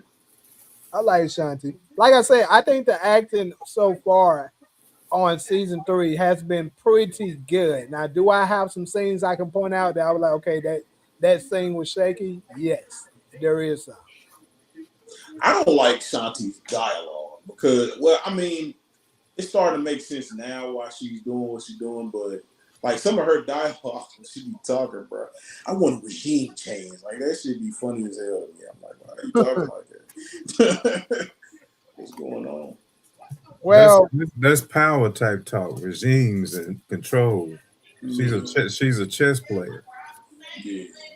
That's about position. Like the ones that I didn't like, it was one more too, but I can't think of it. Well, it's a couple of them with Diamond too, as well. Yeah. Like that fight scene when he was acting in that shit wasn't good. And then Tommy, which sucks because this is the lead in episode 1. I didn't like that at all. The very one of the the scene with him and Miguel. Yeah. I didn't like the dialogue, and I damn sure didn't like that.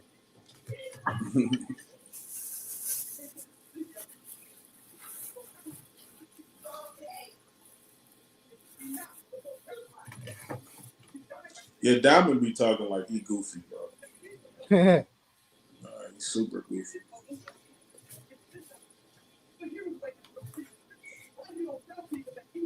Yeah.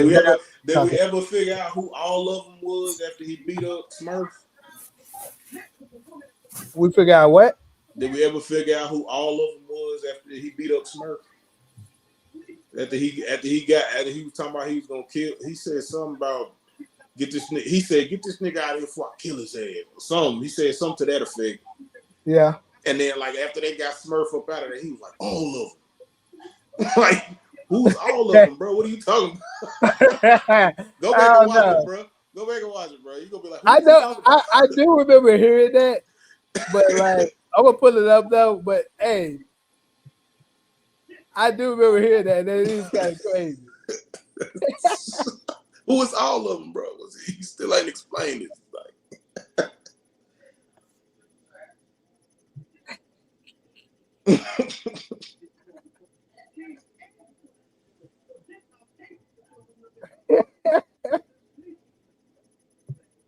At first, I thought you was talking about a name at first, nigga. No. You gotta figure out who all of them was. This should be funny, bro.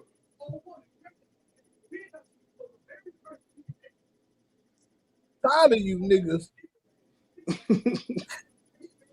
second guessing me.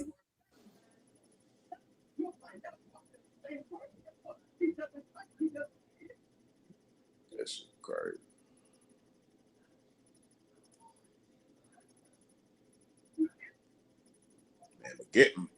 I'm thinking motherfucking Ortega got a motherfucking army outside there, bro.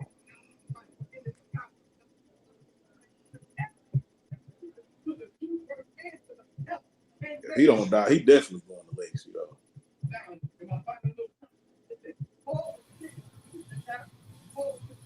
All right, let's look at all of them real quick. Let me turn this caption up.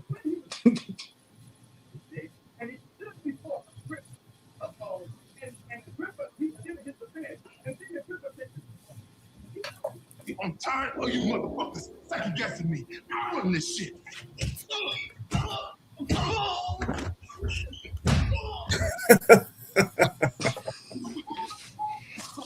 this bitch ass out my sight before I kill him. I got you. I got you. Get his ass out!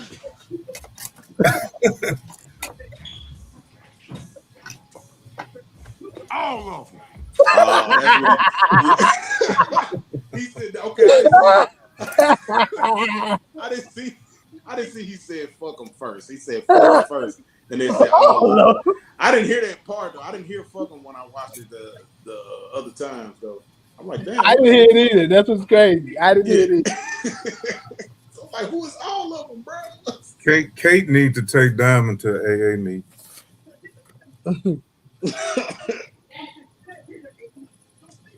Nigga, Diamond done turned into every character this season, bro. Every character some kind of way. I missed when he started back drinking. Was it this season or last season? Last season. It was last season. After the kid. Yeah. Yeah. So I'm gonna touch on, because I'm gonna stay on a little bit longer. I want to touch on another topic really fast.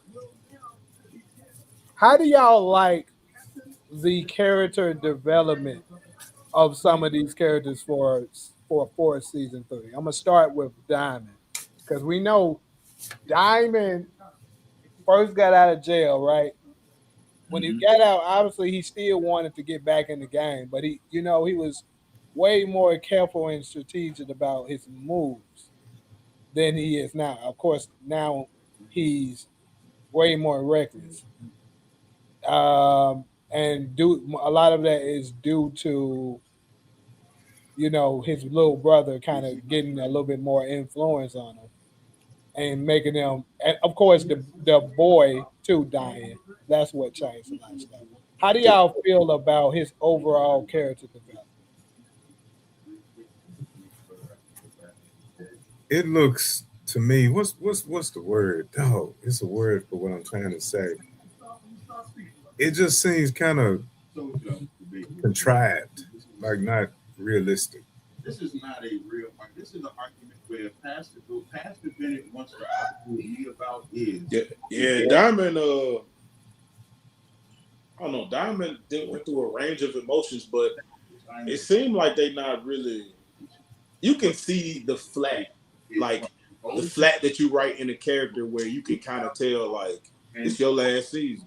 You know what I'm saying? It's your last hurrah. So I think overall, like, they wrote him real good. Like, but I feel like he was always just flat to me. He was never up. He was never down.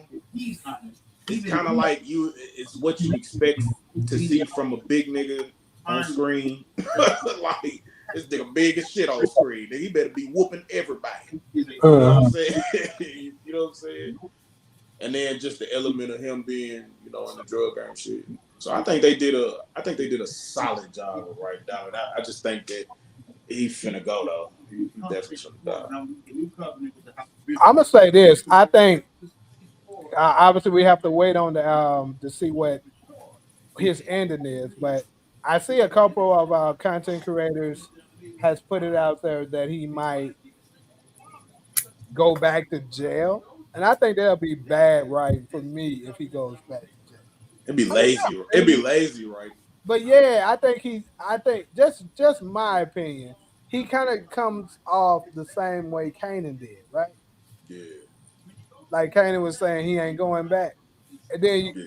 and then pretty much Diamond said the same thing. Like when the CO was his probation officer was getting ready to arrest him, he killed him like I ain't going back to jail, and he kept saying I ain't going back to jail for nobody and stuff like that. Yep. So I just think it'd be better for me if he was to end up dying opposed to going back to jail. But I guess we'll have to see how they wrote it. That's foreshadowing his ending anyways. Like, so we know he's not gonna go back to jail. So I don't even know why they would even write that as a thing.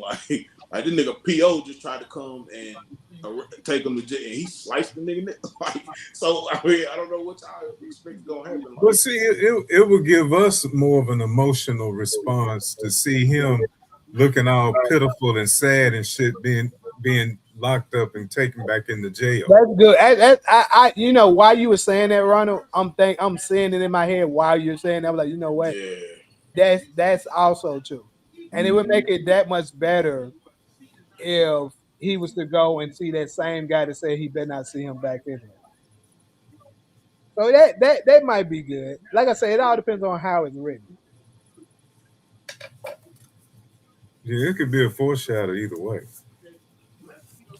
But let's point before we move off jail for him would be a fate worse than death. Yeah. But before we move off Diamond, I want to touch on one last thing. Y'all remember earlier in this season, he seen himself in the mirror, the same image of when he, took out that same probation officer. He saw that earlier in this season. Remember that? It's the mark of death, bro. That's representing. That's the mark of death, bro. That's how you know he's. That's what I think it is too. Yeah, that's how you know he's finna die. Everybody got their calling card. The fucking Ortega's little people, they got their little flower and shit. You know what I'm saying? If you see Tommy in the mirror, nigga, your ass dead, nigga. That mean. Think about that. It happened with Claudia, and look what happened. It did. Yep. So I don't know who y'all talked about with the canceled Christmas. Y'all think Tommy would kill Diamond? So we didn't cover that. No. What did y'all cover? Stacy? Folks talked about JP. We talked about King Ugly as Hell. Who else did they bring up? Mostly the audience was much smaller when we was we can kind of double back. But yeah, we what's up, Ali? Ali. Going to Texas, when I went to Israel, I didn't go into the way of the Jewish man when I went to Israel. I went to the lost sheep of the house of Israel when I went to Israel. That's what it's talking about. A lot of people saying Jannard is going to kill JP and King Kilo. Yeah, a lot of people are saying that. He gives them the same. And I suggested he would kill Shanti to keep her quiet about the conspiracy to kill Diamond. The Holy Spirit, and when I show y'all the rest of my slide, Israel is a Gentile too. Israel is a Gentile nation, all men. It's gonna be ugly. Y'all think, but Diamond is gonna kill Kendra, right? Next slide. Oh yeah, Kendra. Yeah. It's just business. Yeah. That's definitely the lady cop that he smoked. And then gave him a whole truth, but he died. And that's not true. The truth, the way, and the life. He never lied. So if salvation was for everybody, it would have been when he was alive. I believe that Gus Paul, John Ellsworth, and Bradford will get into a shootout with Diamond because of the fentanyl or the death of Tyrone Reed. There was Israelites that was not of this fold. Jeremiah spoke about that. Jeremiah 23:2 says, therefore, thus saith the Lord. Who are these folks? That shootout will happen. So Gus Paul is the partner of Bobby. Remember that partner that was with him when they arrested Miguel's guy? Oh, okay. His tail light. Now Ellsworth, John Ellsworth. I'm not sure who that is. Or Bradford Foot. I'm not sure who that is either. The margin's gonna have to explain that. So we're gonna get a scene where Janard sees the doggone car. Janard do what? Sees the Lambo. Are we gonna get that scene or not? Maybe because we know he gets a new car. He's gonna be driving the looks like he's gonna be driving a G-Wagon next this episode coming up.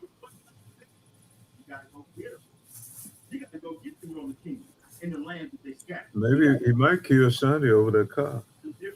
Nah, not this episode at least.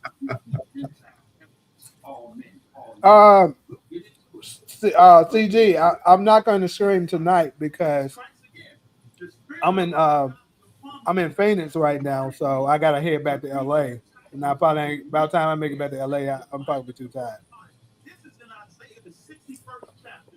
Who knows, y'all? Because sometimes I think that and be up, but we'll see. Nigga, if you up, I'm up, we up, nigga. Well, we'll see.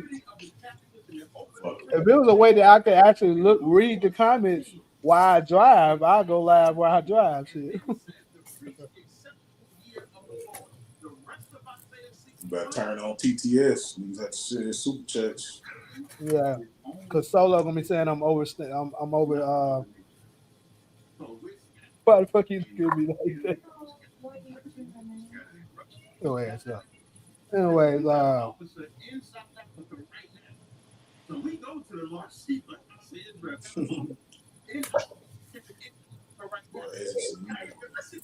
OT. Yo, not what you say? My not boyfriend just brought my gift over here. The hell? Trying to flex on him. You buy some Gucci flip flops. Gucci belt. Tommy finally canceled Christmas on Dre, aka Stacy March. Yeah, that's her name in the shop. Oh, for real? Her name Dre? Mm-hmm. That's crazy. Oh yeah, did y'all say anything about the phone that Stacey had? No, we did not. We sure didn't, but it was there though. Yep. So, hey, was it? Didn't they see it at the crime scene? Because that's when I'm wondering if they seen it there. Like when he pulled the sheet back, they didn't show her, did they?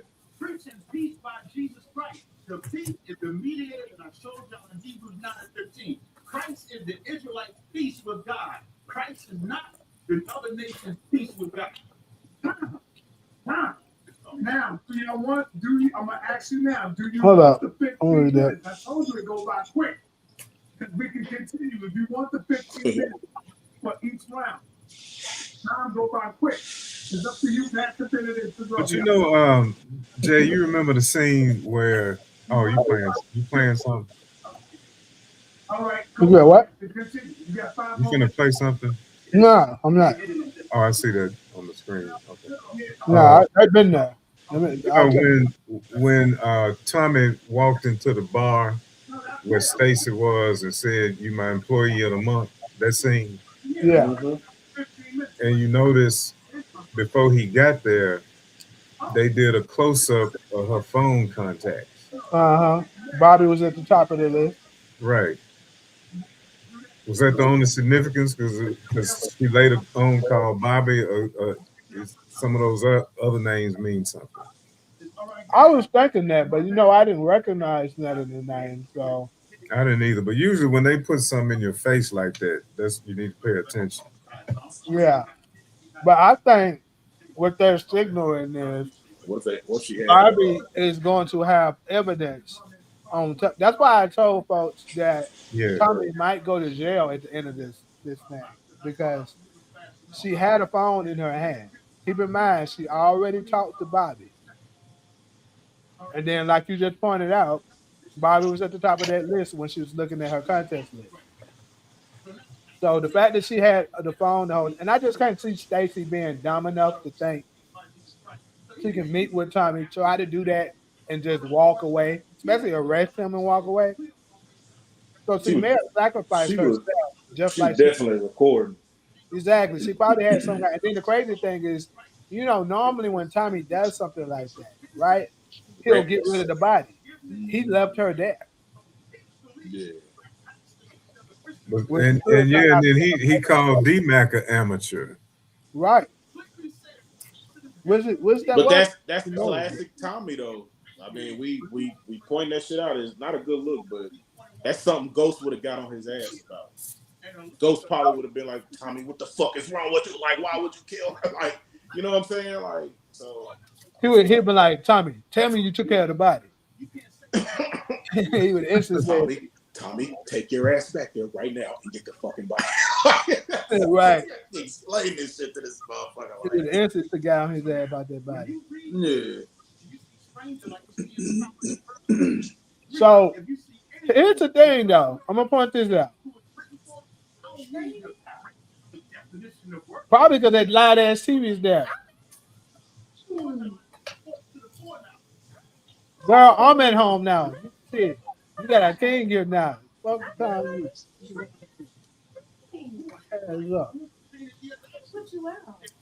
Been saying that shit for 2 hours now. Shut your ass up and go do your work.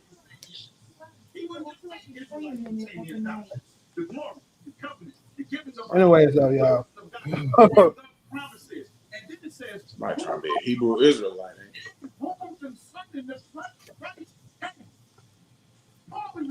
You made me lose my damn thought. What was the last thing I said?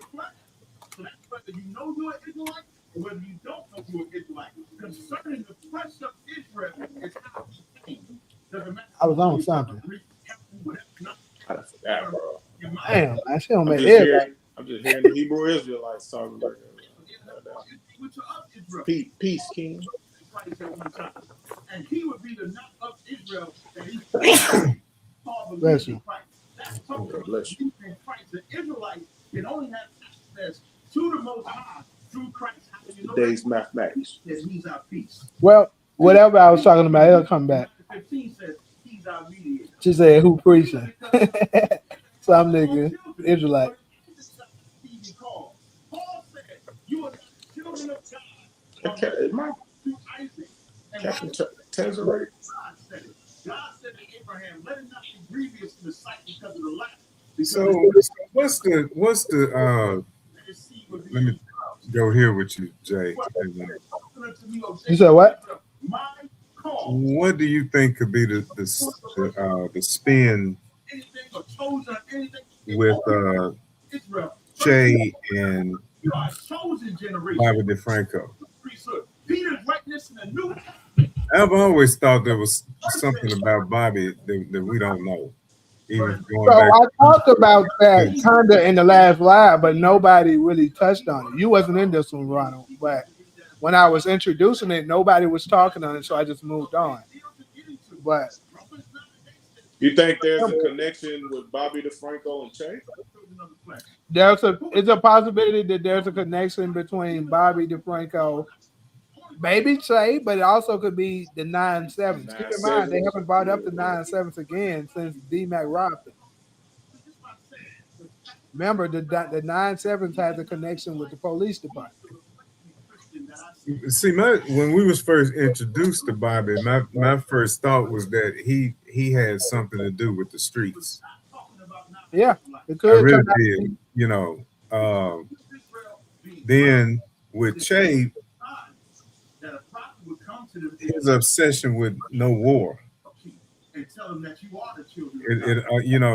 almost like a Protective Carter in a way. You know, y'all can't be out here killing folks. Could he be somehow connected to law enforcement? Of the sand of the sea, of remnants Well, yeah, I mean, he's one of the cartels, because I mean he's already just a cartel, just like a spokesman, pretty much, essentially. I mean, so he ain't the head of the cartel. He just the face of it. Only gave himself for the So sins. it does make you wonder if he got anything else going on. Did you know Greek? Here's his Greek word. Yeah, I mean, it's just like what's his face? That was in book 2. The same writer of Galatians. Dude was doing all that drug dealing, but then end up he was working with the feds. Come on, Mecca. Yeah. So I'm talking about that kind of thing. Yeah. Yeah, it could be that situation for Chase. They haven't like, I don't know, they haven't hinted at it in no type of way, in my opinion, but take full responsibility in that. And now, if y'all want to do this 15 minutes. Oh, okay. So you said I was talking about the possibility of yeah. So him going to jail, he could end up going to jail because of that, you know. That's not where he just left her there, and she had a phone in her hand.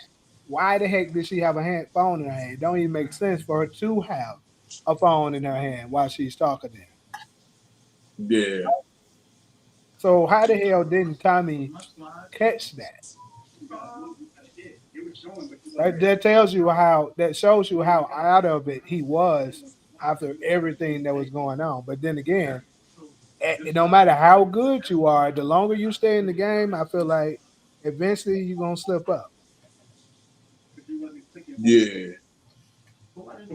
So he could end up getting arrested towards the end of this due to that thing. And what I was gonna go to is, remember the Jamaican homie was saying that nothing's gonna happen to him because of the ties with Ghost, and Ghost and them is controlling everything that's going on with the DNC and stuff like that. The Democrats is gonna cover for him.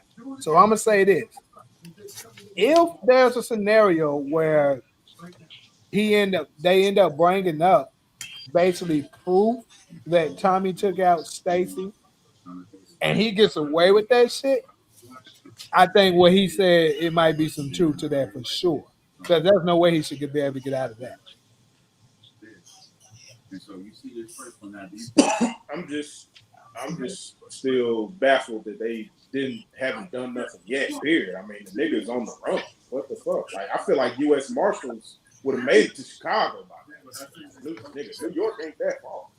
No, I did not. I wasn't even looking at the slide. I was just listening to you. But you were calling the name. But you know what though? That does make sense. I feel like that does make sense. If he does get off from the Stacey Mark shit, it's some other shit going on. That sounds crazy. They don't got the murder weapon though. He still got the gun on him. So that'd be the only thing they would need to prove. Who got whopped, Ali?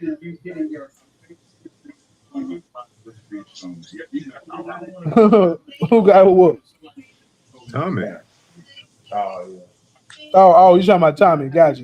Yeah, he brain damaged. Right, he did that. Beat the brains bit out his ass. And he probably ain't got his ass whooped like that in so long. He was like, "What up? What's up? Next door."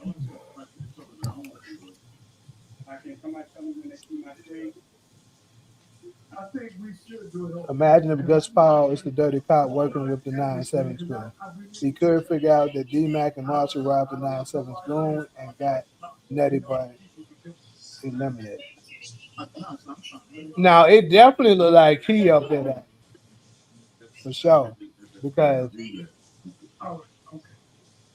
yeah, you can see how hard he was on, I don't know why I keep forgetting Buck Cruz, yeah. How hard he was on Cruz, that he looked like he's a dirty cop that could be capable of. The question is, did will Bobby end up being affiliated?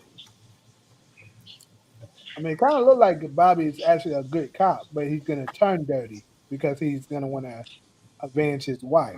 But Yeah, that's 3 or 3. You're doing 15 minutes, right?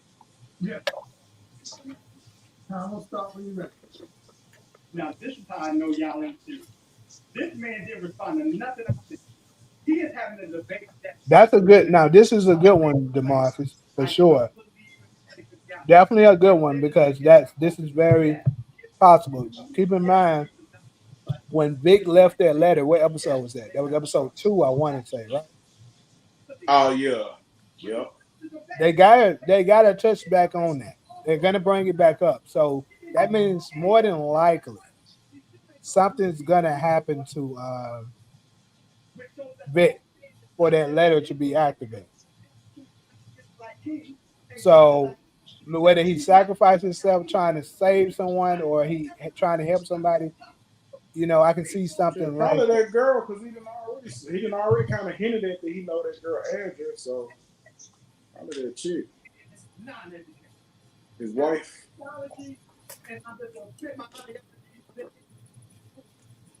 Oh, that's what I was gonna ask y'all. Next time I talk to y'all, I said I was gonna ask y'all this. Who do y'all think is a better married acting duo? Is it Vic and his girl or Snaps and Pop? Vic and his girl. Yeah. Yeah, Vic and his girl are married. Yeah, but I'm gonna definitely. You mean that? You mean that way? Oh, yeah. In like real life. To me, Snap and Pop got more chemistry. Yeah, it's definitely Snap and Pop. Vic and his wife had a sex scene already, though.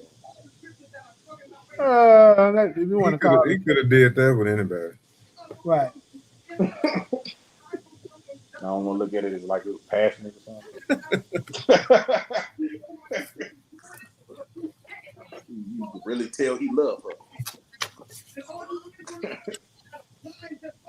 If Tommy end up going on the run and teaming up with Kane, that'd be crazy. I swear.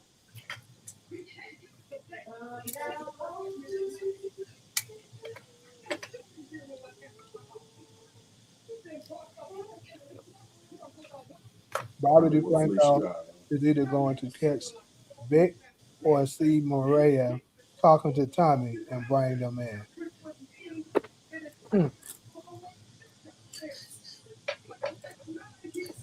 They gotta have a gun though, bro. It really don't matter. I mean, unless the phone's recording like everybody said, though. It really don't matter about the gun.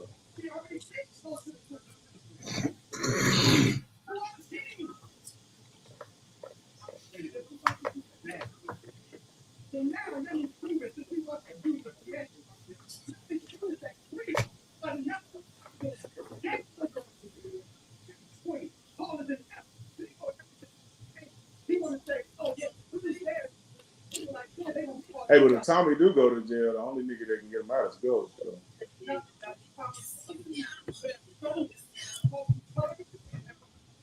I don't think Davis McClain can get Tommy out. You said you don't think he can get him out? Mm-mm. Why? I don't know, man. It might be too much for Davis McClain to do. You know what I'm saying? Only reason why I said Ghost is because Ghost got the DNC in his pocket. Man. He can call Stephen Ott. Man, get rid of that evidence. Shit, Stephen I get involved. I think you can assassinate the president and get away with it. The way they got that bit. Yeah. Stephen I be making those calls and that should be happening. Yeah. That man told the judge to get out. Right, nigga, watch that out. So, but if Tommy flees Chicago, why? I see people saying he's going to go to ATL. People have been talking about New York with Tariq, which that doesn't make sense because he's supposed to be dead in New York. But he was on his way to LA when he stopped in Chicago, wasn't he? Yeah. Only reason why I would see him going to Atlanta though, and Atlanta will be cool, is if they try to incorporate Kane into that, and then he can meet Kane there, and then they can end up going back to New York some kind of way. That'd be kind of cool. Like, but they don't know each other. I mean, shit. Kane was. You didn't understand Kane's character. Kane was like the ultimate detective, bro. He found out everything, bro. He found out who killed Zeke. He was just the ultimate detective, bro. Like, you know what I'm saying? Like, if Tommy go to Atlanta and he start doing the same shit he doing in Chicago, motherfuckers gonna find out, bro. like, who is this motherfucker? He drive a blue Mustang.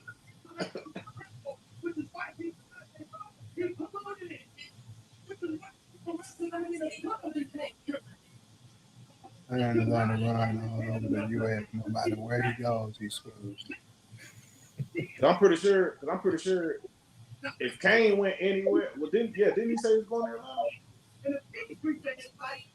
I mean, I ain't gonna say that about Kane because I would say what Tommy did is way more egregious than what Kane did.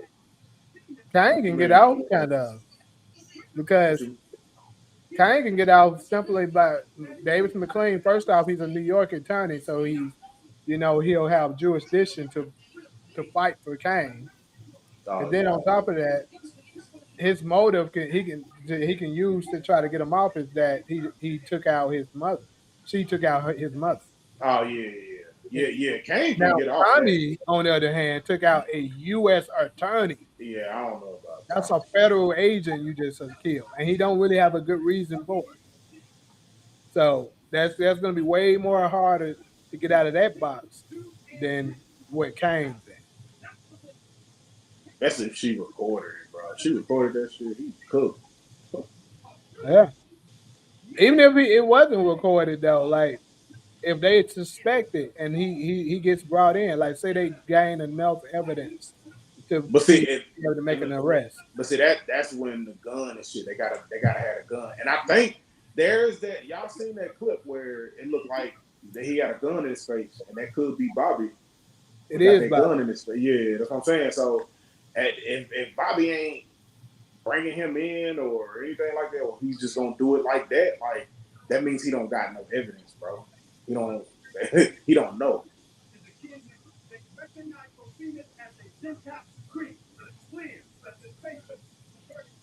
If that was the case, they fucking arrested him right then and there. What do you mean you're not understanding the butt naked Maria saying? That makes no sense. What you mean? Freaked out. Right.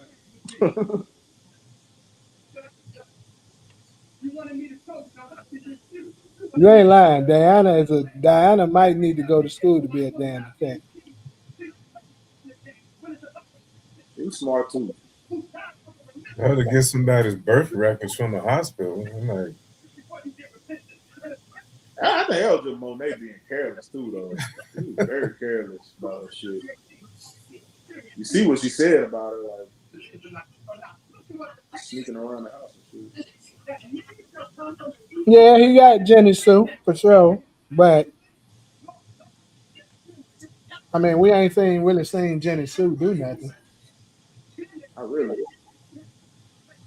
She just give them like insight on if the feds are investigating and shit. I mean, who knows? She might turn out to be really good, but we don't know that. Is what I'm saying. Yeah, we know Davis McLean is good. Effie got way more than Jenny Sue. Effie fucking tech wizard. She gonna be building robots here soon. Yeah, Effie can then create an AI image showing somebody else shooting states and say, "See, it was them." For real though, that's for real. I'll be trying to tell for my Effie really a win. Folks gonna stop playing. It really is though, bro. Like anybody in tech, bro, you can manipulate If I'm anything. choosing between all them, that's who I'm picking. Yeah. Hacked into the damn police shit. Right, she can hack into the police database. Yeah, all right, bro. I'm like, hey man, fuck that. You know all this shit. Hey, I'm gonna need you to scam into the U.S. Treasury and get us some of that money in here so we can go live great in another island somewhere. hell you doing? You know all this, and you dealing drugs, girl. You in the wrong game. What the fuck? Yeah, tripping though, because if she was like a cyber security thing, like if she was like one of them people that be hacking people and shit, she would make a whole lot more money. They would have to get Tommy on some RICO charges or something. I agree about the gun would be key to proving him guilty. Yep. But the pageant Inc. and whoever else is involved in that could set up some kind of RICO situation. It could affect Vic's girl, which would reinforce like Vic getting pissed off again because his girl could be getting questioned about, like, where'd you get this money from? Like, The CPD is too messy. I think Tommy could probably get away with it. He might get locked up for a minute. I get what you're saying, support, but he didn't hit nobody in law enforcement. And like I said, he still has a motive. You know, he still has a loophole that he can use that Davis could use. And keep in mind, Davis knows a lot of information already about the situation. He ain't got to look for it because he already knows it. That gives him a better chance than Jenny Sue. I don't even know why he's saying there's no coming back from that, because Tommy is pronounced dead in fucking New York, and he even went to Chicago and then created a whole nother ring of bullshit. Like, come on now, like there's a way for Kane to come back, bro. You know what I'm saying?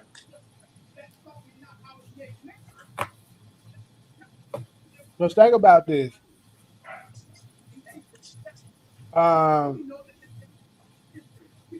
What if they arrest? What were the charges that they arrested Diana and Drew on?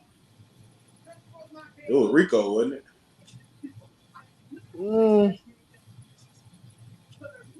I don't know if it was a Rico, but I think the Rico was coming after they had arrested him. That's what that was.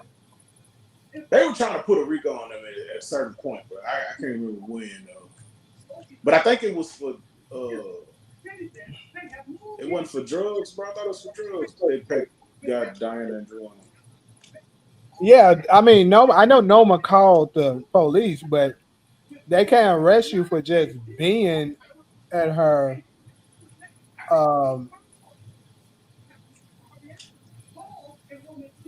We'd have to watch that last episode again because they. I was gonna just go to that one little part and see what was their charges. Yeah.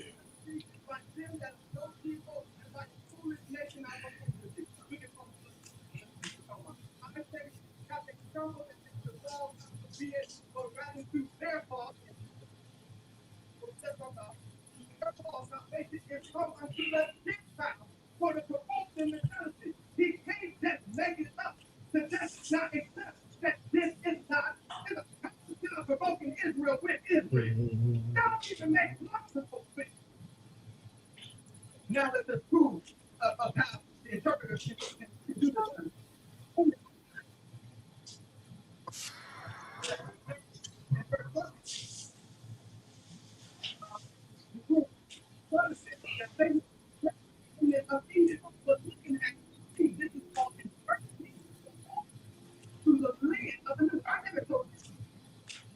They need a workspace. He just visited, so.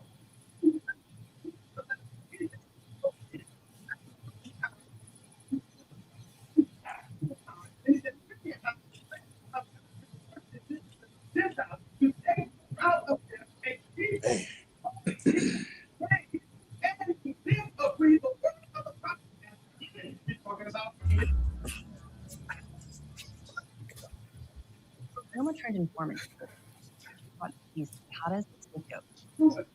He's playing you. Noma was the real target of your investigation all along. Drew and Diana tell you were innocent. That still doesn't explain what they were doing at the hangar. Drew and Diana were only trying to defend themselves from Noma. They feared for their lives. So that's what they used. So they were arrested for being basically, you know, at the hangar, which I was thinking that's what it was. Oh, okay. I guess you can say they were trespassing, and then they tried to probably throw a little bit more of them being part of the criminal enterprise or whatever. But they had really no proof of that. And they basically gave them a better narrative, as we're going to see here, a better, you know, a better story to be able to get the queen pin, which was Noma. And then I think they gave him a little bit more. Let me see. Bullshit. If I may, I think you two are looking at this the wrong way. You have a chance at redemption here. Noma's the big fish you were chasing. We can help you prove that. In the end, it'll vindicate all your past work as well as put you back in the game. I want everybody to be You know, I gotta stop these copyrights. They lurking. not overstand or take over the fight. Now, respond to anything that he said. He didn't respond to nothing. And the Tejadas will testify to that if you let them walk. What about Tariq St. Patrick's partners? We don't have anything to offer you regarding Mr. St. Patrick. From what we can tell, Tariq wasn't involved. So he just gets to walk? Maybe what? Young's murder. Now, see, that was Noma's hitter. She hired him. And you can find a paper trail that leads directly back to her employee, Obi Okiki. They be wanting to read so bad. Thirsty. How the hell you know this nigga in there? He has shit to do Because he with it. killed James St. Patrick. It don't matter though. They That ain't got nothing to do with mind. that situation, though. That situation ain't got nothing to do with Like that's They not ain't innocent, killing bro. his wife. That man wasn't even there, bro. If he hadn't killed Ghost, they could have got him. They could have got Ghost on their own. If Tariq hadn't killed him. No, he would have got out of that. They didn't really have nothing. You really think that shit was gonna fly with the power that Stephen Knight had? There's no way. There's no way. If anything, let's just say go with let's just go with the Ghost is. If anything, Tariq did them a favor because that motherfucker was about to get really powerful. Yeah. Likely why Obi fled the country. Guys, we're giving you Noma on a silver platter. She's your queen pin. And as a thank you, I expect you both to withdraw your complaints to the bar. I want my fucking license back. Do we have an agreement? All right, so pretty much that's what it was, you know. So what I'm saying is they can kind of use that same, you know, narrative a little bit to kind of, it probably be a little harder with Kane because he did kill someone. But at the same time, look how they brutally shot his mother right in front of him. They can get him off. That'd be crime of passing. Yeah, exactly. They can get him off of that. He'll get a slap on the wrist. Maybe got to do some community service, Probation. on probation or some shit like that. House But yeah, arrest. In the Power Universe, he gonna get put on house arrest.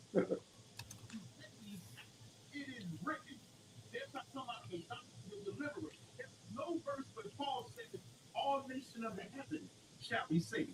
So when he says that I'm looking at the definition of the word and definition of the Do you think Method Man got paid more than Michael Rainey? nah, they got paid to sign. You sound like you know that for a fact. Yeah, I do. Okay.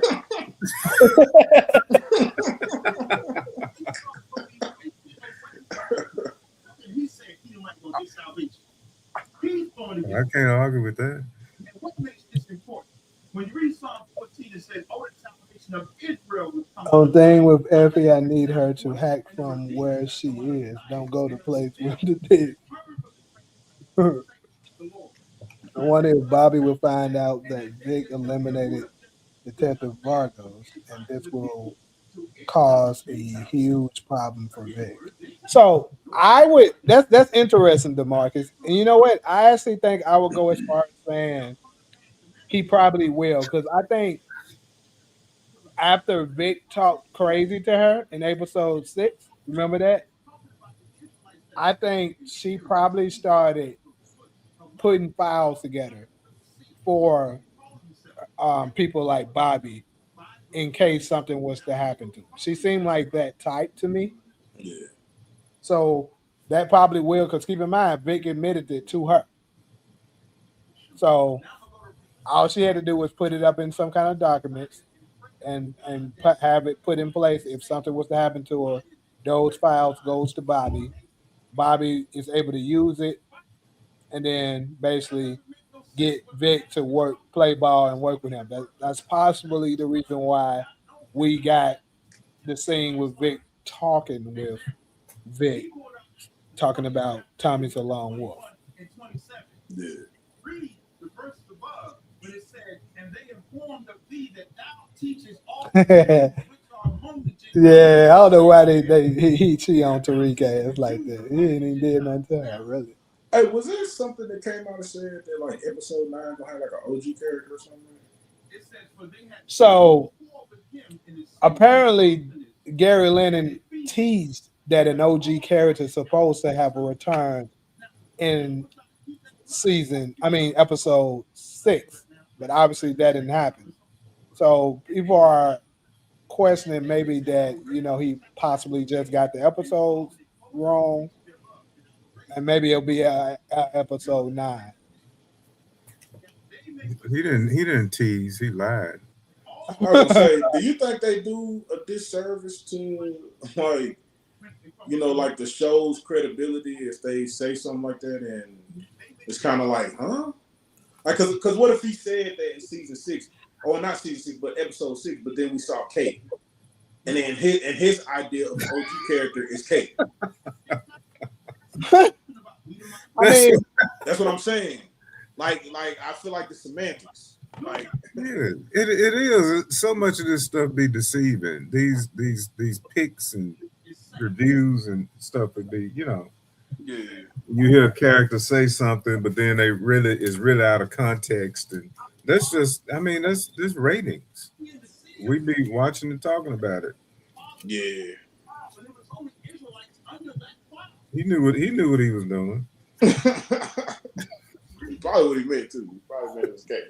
That's an OG character, guys. Here you go. But I believe he was saying an OG character that hasn't been seen. I would hope so. Because you got an OG character in every episode. You got Tony.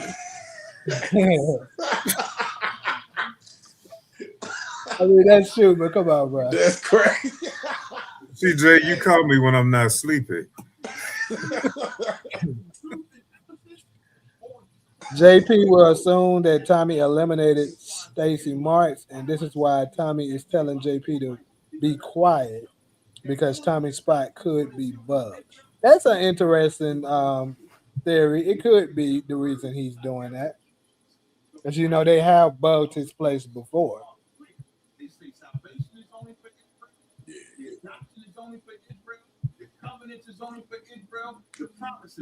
Jenny and Blanca might as well join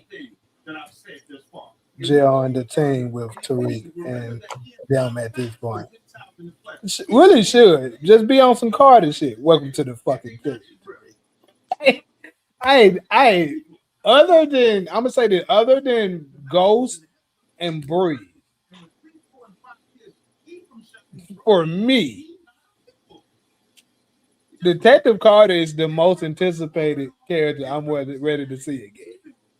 That guy was so ignorant that was in season 4. Yeah.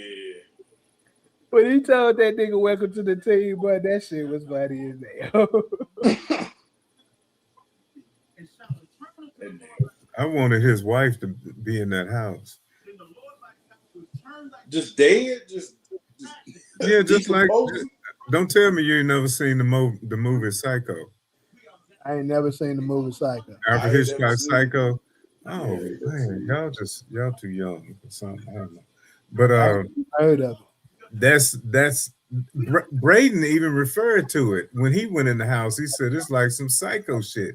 He was referring to the movie. Who? Braden, when they went in Carter's house.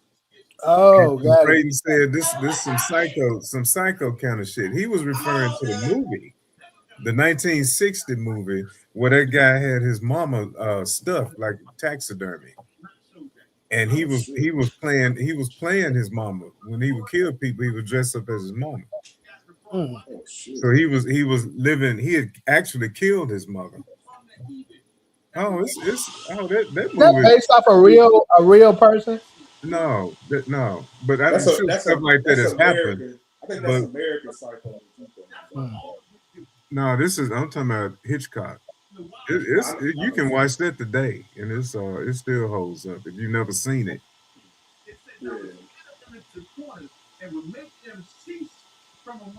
Yeah, Talia. I thought I assumed he was talking to Maria too, because we know Maria is in the wrong.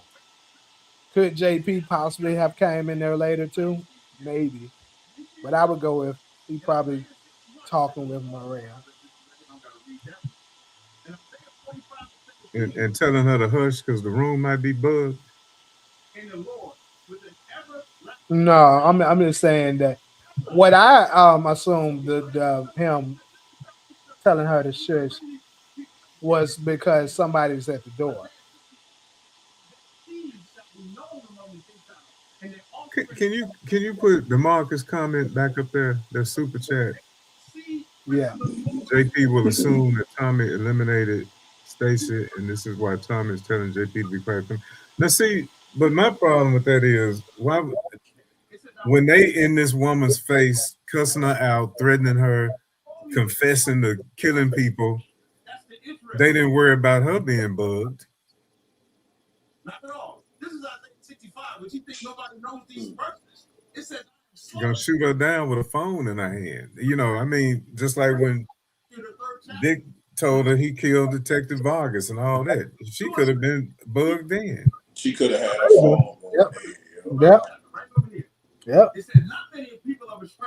They've been hella careless, all over the place.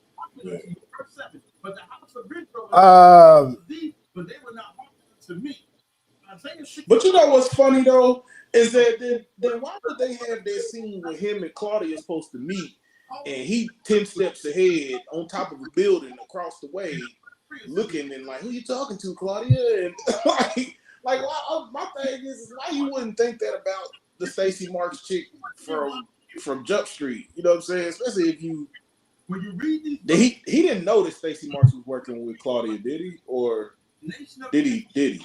No, he didn't know. He didn't know. Okay.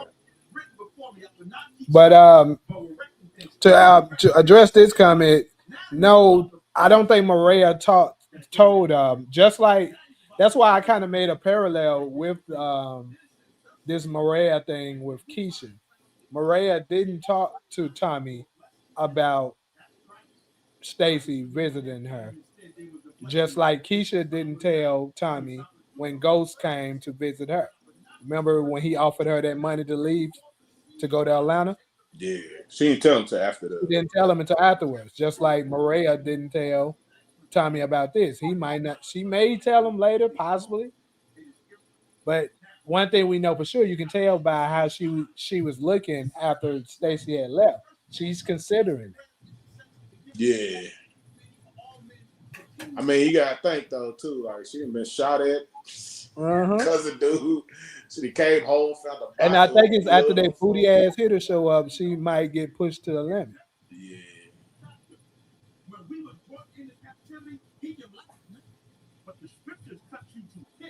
He didn't say episode 7 though. He said episode 6. And then on top of that, I don't believe he talking about no damn Kate either. She been there the whole time. Could be, bro. You never know, bro. Well, Stacy was in the wrong pain, but at the same time, keep in mind, she said during that scene that yeah, she'll get into a little trouble, but she'll get a slap on the wrist. as long as she still can keep her dignity and take him down. That's basically what she was saying. So I don't think she was worried about that. I ain't gonna lie, she definitely had a plan. Because for her to just go in naked like that's just She dumb. had to. Yeah, there's no way she was that stupid. Yeah. You know what that flesh was? Israel. Israel. 2:21 it says that who it came to pass that whosoever shall call on the name of the Lord shall be saved. Ye men of Israel hear the word. How do you say that? GHXZ ghosting? Ghosting? Did you say Yeah, ghosting? ghosting. Yeah, like Bates Motel. So they seen Psycho. Because they was at the Bates Motel. the salvation was only. You said she was capping. I don't think she was capping. Nigga, if you don't stop with this sorry shit. How many different names have he had? This nigga, man, I don't know. Now you see that this ain't me. You see this bullshit. This nigga with all this damn spamming. He has to say the Bible has contradictions. Because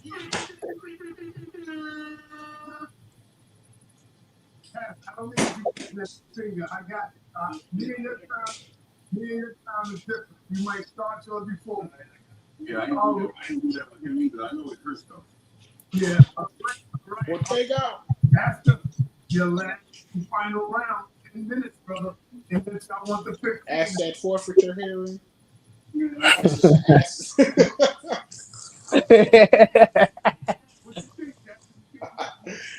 shit funny. You say you think the OG character is too big? I would love for it to be too big. That'd be wonderful. 2-Bit being Tommy number 2 makes a lot of sense though. It makes the most sense, bro, because he's part of his original crew. Yeah. And he was a loyal soldier. And he's a fan favorite. It makes the most sense to bring back. Yeah. Unless you're going to bring back Ghost. That's the only one that can trump too. Yeah. Ghost is dead now. Hey, man. Yeah. I ain't asked her yet, man. I'm gonna ask her for B-Mac gonna be his number 2. All right, I had to cook that brains, motherfucker. I told him stop doing that shit. D-Mac, sorry, all over the place. it would be funny though if Ghost is not dead, Talia. If 2-Bit come back, man, Ghost dead, bro. We gotta get rid of him. Ghost is not dead, nigga. he like dead. He got worms eating his body right now. Tommy could tell Reek to go get him. See, this is my only thing with that. Like I've been telling folks, I'm not saying it's impossible, and like I said, I would love to do it. But we don't know that Tommy knows 2-Bit is out of jail. Nothing has alluded to him knowing that he got out of jail. The only way he could possibly know that is if Tariq possibly told him off screen.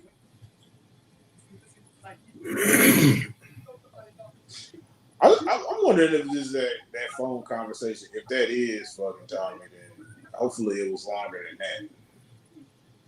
I mean, I'll give y'all a little bit. I'll give y'all a little bit of a chance of him possibly knowing.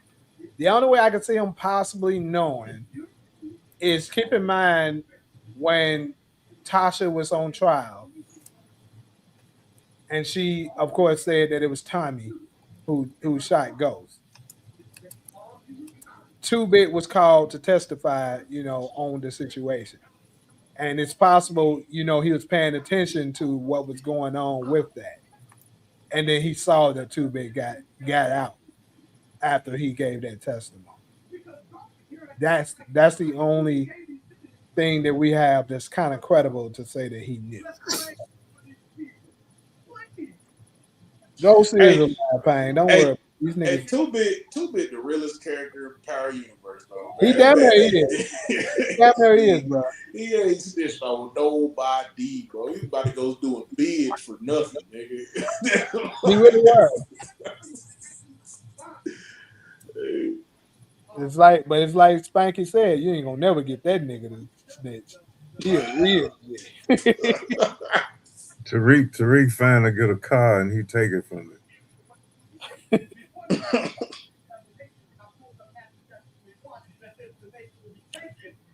And got his daddy's Rolex. We still gotta explain how he found him, bro.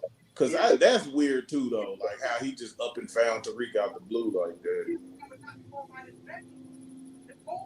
That's also true, bro. Yeah. I think Ghost been low key helping that nigga. Ghost the reason why he got out of jail, ain't it? Low key. Yeah. I mean, Sachs asked for him to get out of jail. But keep in mind that Ghost said he was gonna take care of him and his family. Yeah.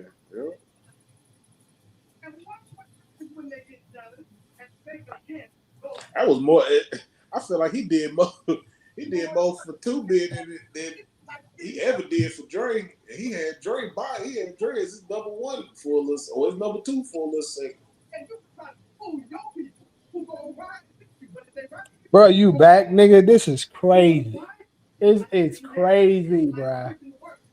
That nigga spamming? Is he in there spamming shit? I ain't ugly as hell, bro. Oh man. That's crazy. But his ability, God damn, you out of here. I gotta take him out, bro. Fuck out of here. Yeah, headshot, pussy. Bro, this nigga ability to respawn is crazy, bro. How the fuck he keep coming back that quick? Yeah, you up out of here again, though. I don't give a fuck. Gonna lay your ass out again. I can't even read the damn comments because of this nigga. Who's that nigga saying? Like, I couldn't even read it. Sorry. Talking about some sorry.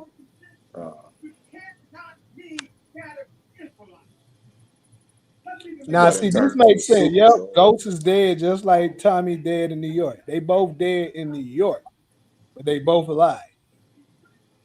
I don't know if that's how that works. I see what you're saying. I'll raise you 20 though. You can't just fake your death in one state and go somewhere else and be the same person, can you? No, you can't do that. Right. But if you can stay low key, see, Tommy is actually shit don't make sense because of how he just in the wild doing what he's doing, unless he is protected by someone, which that's what the Jamaican guy was alluding to, that the Democratic Party is protecting him. Now, Ghost obviously is nowhere to be found, so you know that who would know he's still alive. You still got non-believers on this panel and in these comment sections. That's how good Ghost is like that. Man, if he is, man, they better let us know this season, bro. I would hope so. Ain't no way you don't tell me this nigga ain't alive and then we go into Origins. And then I gotta watch his story. Like how he came up. No. I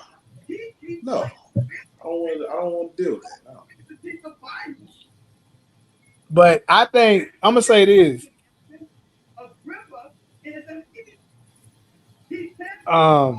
If Ghost was to show up anywhere towards sports, or they make a major clue or whatever that he is, it's gonna be something very, very brief. Like they're not gonna show a long part.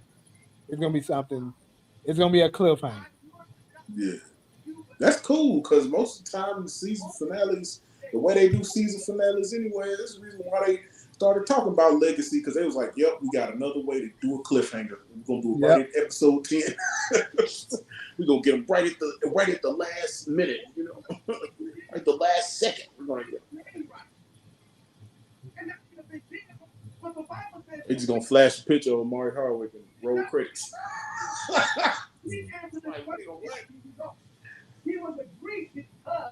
Then Omari Hardwick declared that he was the face of stars. Yeah, he did. See, that was messed up. What was messed up?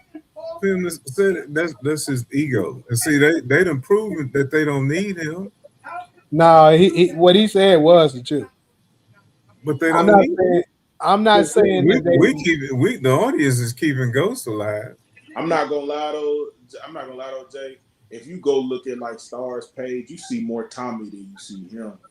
now. Omari Hall. But Now you do. but we seeing that photo, bro. I ain't gonna lie, bro. I mean, Tommy been doing a whole lot more work. Now. And then you see Tasha got a new little movie out now too. So you know what I'm saying? But here's the truth. Let's be real. If Ghost wasn't there, none of them folks matter. It would not have gotten to the level. And then let's be real. They were able to make the other storylines work mostly because they ran with the option of Ghost still being alive. Look how they was writing it. They kept playing with the audience, heads, making you think there's a possibility that he's still alive. And then they made you keep watching to the point that eventually you got used to him not being there. That's what they did. But what Amari was saying is that you had pretty much what he said in that interview is that he wasn't hating on what's her name, Taraji P Henson, but Taraji P Henson was getting paid $180,000 per episode for Empire, and he was like, no shots at her, but she did a great job with Empire, but she was not the face of FX, and she was not. FX had a lot of bigger shows and stuff like that going on, and he was only getting paid $150,000 for Power, and he was the face of Stars during that time period, and he was. Every time you looked at Stars, it was saying stream our hit.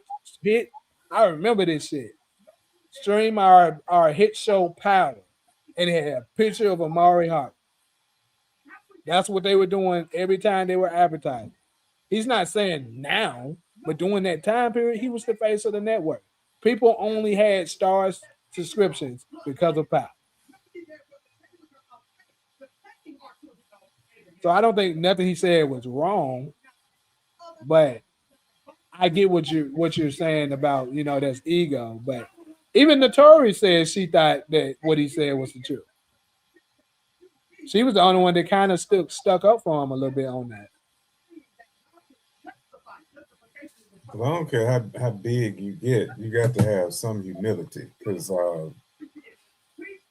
well, I think Amari was mad because of how they betrayed the character at the end. He said he didn't have no problem with Ghost dying.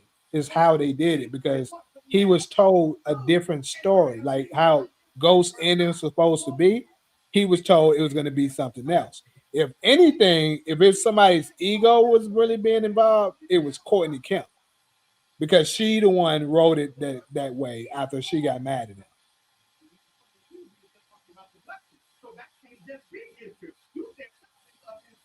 Because he didn't like the betrayal of a black son taking out a black father who was actually a good father. That's what he was so mad about.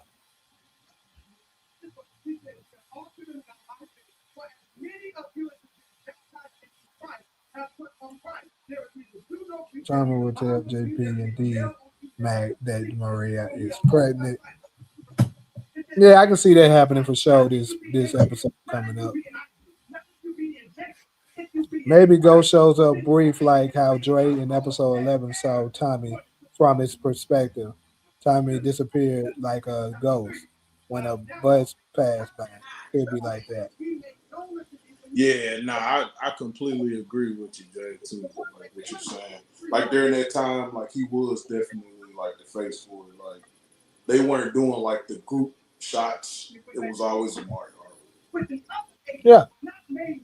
They wasn't showing Tommy. They was not showing Joseph Zakar. Yeah. No, that's true.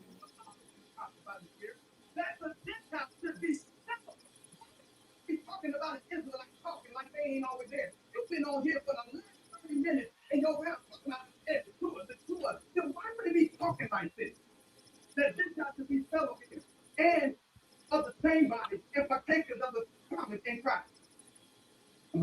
Who's Cornelius? Who's Cornelius? And I just got a quick question. My time is running out, so here's my quick question. If Cornelius received the Holy Who is that preaching? They're louder than we are. Some ugly ass niggas that she watching. Captain Tesseract. That's how you know they fake, bro. I'm sorry.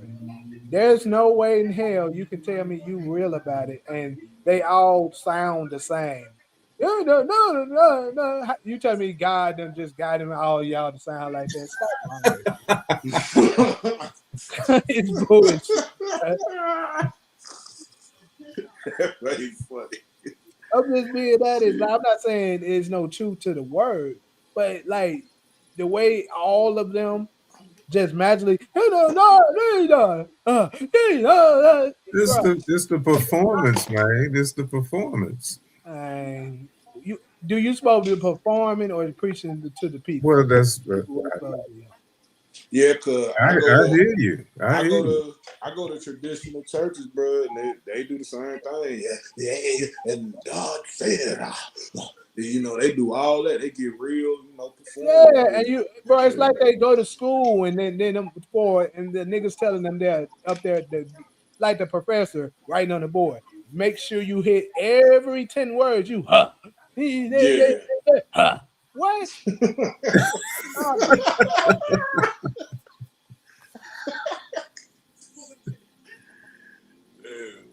Look at this nigga. Every 10 words.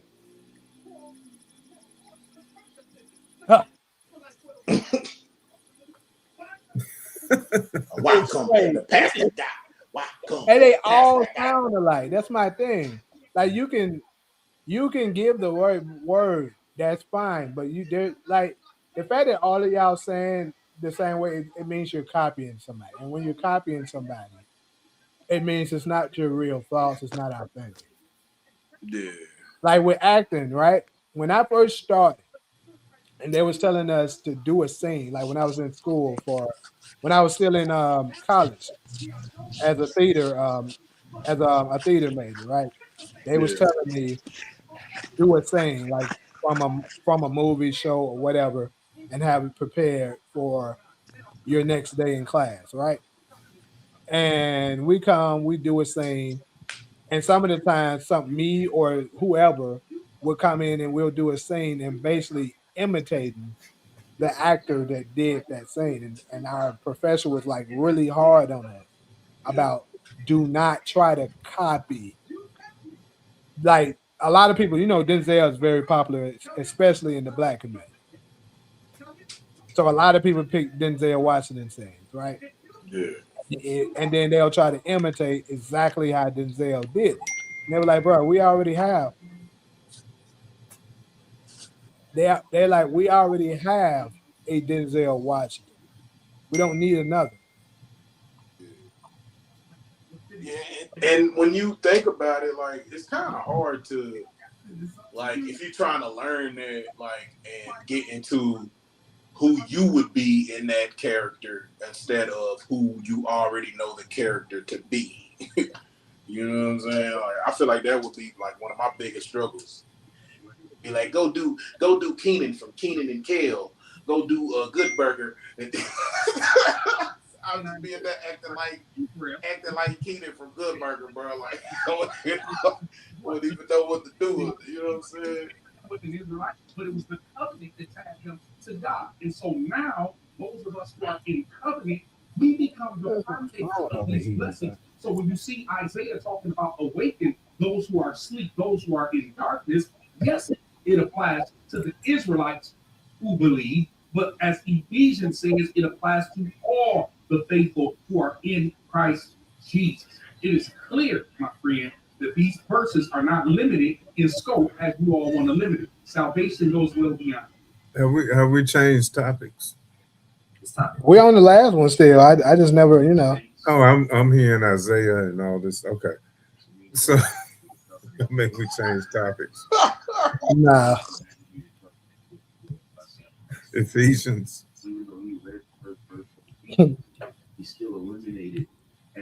He's back. This nigga, bruh. How long do it take to make a new name? He probably got him on standby though, bro. That's the thing. What they like to say in the Christian world, spiritual Israelites, there's no such thing as a spiritual Israelite. I'm never fitting to quit on your ass. It's not an Israelite. It's probably not for you or me. It's not an Israelite. It's just not the case. Even when you go to Ephesians 2:1. I had to damn adjust these settings, bro. This mine. I don't have an issue with the Bible. It's just that it's a little off topic. I ain't got no issue with it either. Somebody brought it up, and I was just bringing in how the niggas are. No, somebody was telling me to go to my Bible. Oh, okay. Yeah, I ain't got nothing against folks like that. There's nothing wrong with people for work. I just don't like when people fake about it. That's all.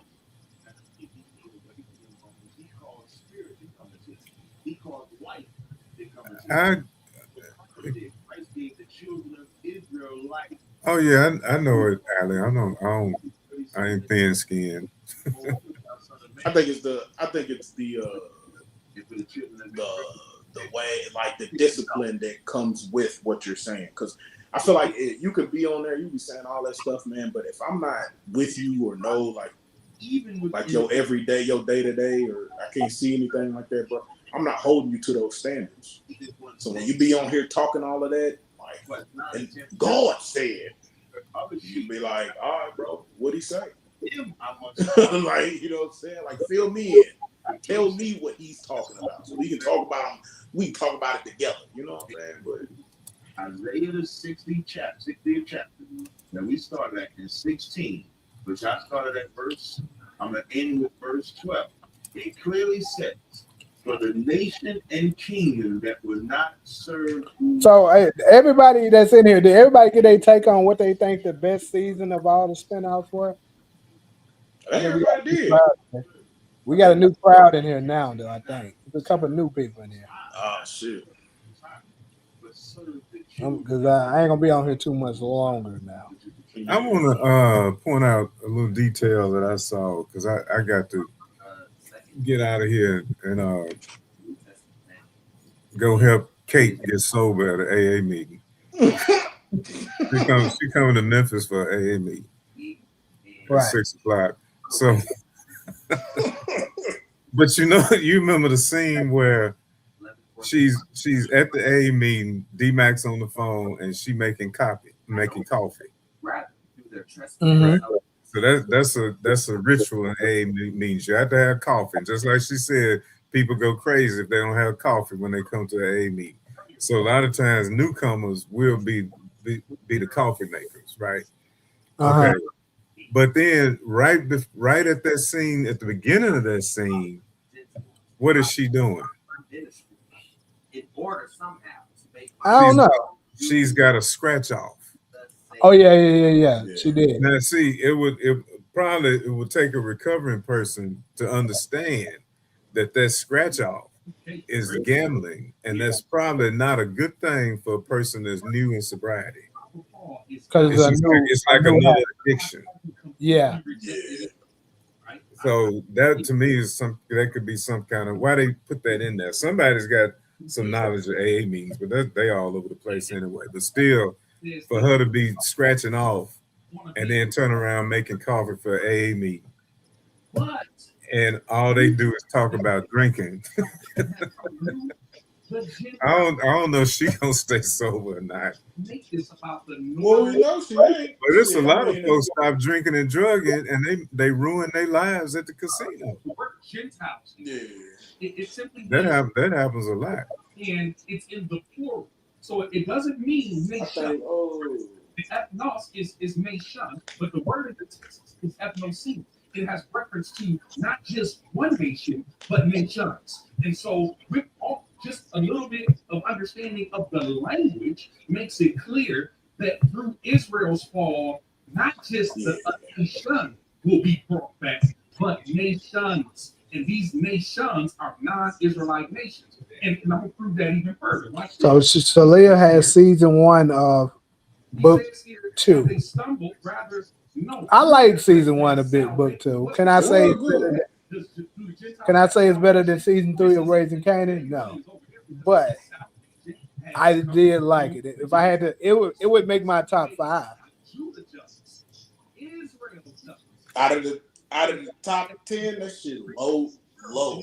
That shit is damn near 10. Who? Season 1 of book 2? If I had to pick like 10 seasons in like order, like yeah, I don't know. I feel like I could put like other seasons ahead of that first season. But that first season was well, we only talking about spinoffs. We're not talking about the original Power. But if you want to okay. use the original Power, okay, yeah, so because I don't even think we have 10 in total. Yeah, well, yes, we did. We got exactly 10 actually of the spinoff. That's not including if we actually got 11 if you include season 3 of Force.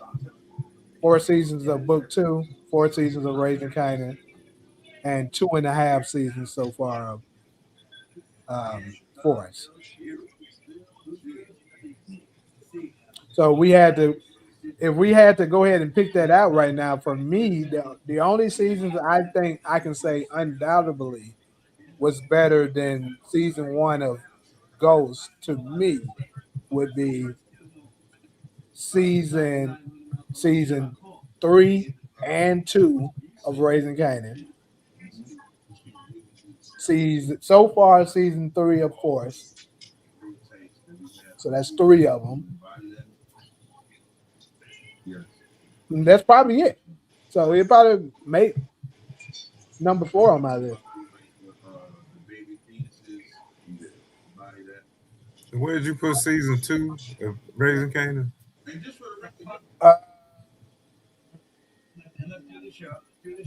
I didn't give it an order, but if you asking me for it, probably number. It'll be between 3 or 2. I'll give it 2 only because we already got the conclusion of season 2 of Raising Kanan, and we haven't gotten the conclusion of season 3 of Force yet. So I'll give it the edge only because of that. But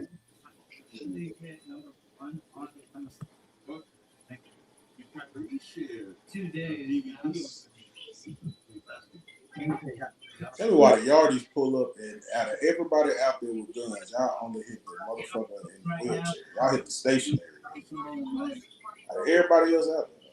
Oh, this is why people take out their anger on like no they're like this poor Jewish random guy who sells falafels on the corner. They're like, he must know the elders of Zion who began Kyrie's book. okay, so you gave something different. I don't even know what to name it. Cause it's like a lot of stuff put together. I'm not sure what to call you, but I'm gonna go with D. Like he be on here a lot. I just don't know. You know, I've never been able to like. I think you changed your name. If I'm not mistaken. Is that D Trav Scott? Oh, okay, yeah, D Trav Scott or whatever his name is. Yeah. Okay, it's all bunched together, so you know. Yeah. But anyways, though, that's something new right here because no one said that. Book 2, season 2, for me, it didn't make it. It may make number 5 on the list, but I don't even think that. No, it wouldn't. I had to take it back. No. That was the season. That was the season with Mecca. Yep. It is. But the reason why for me that it gets some points taken off, I didn't like the ending of it. But you know what? I don't know. I might be a little too hard on it because Mecca was a great character.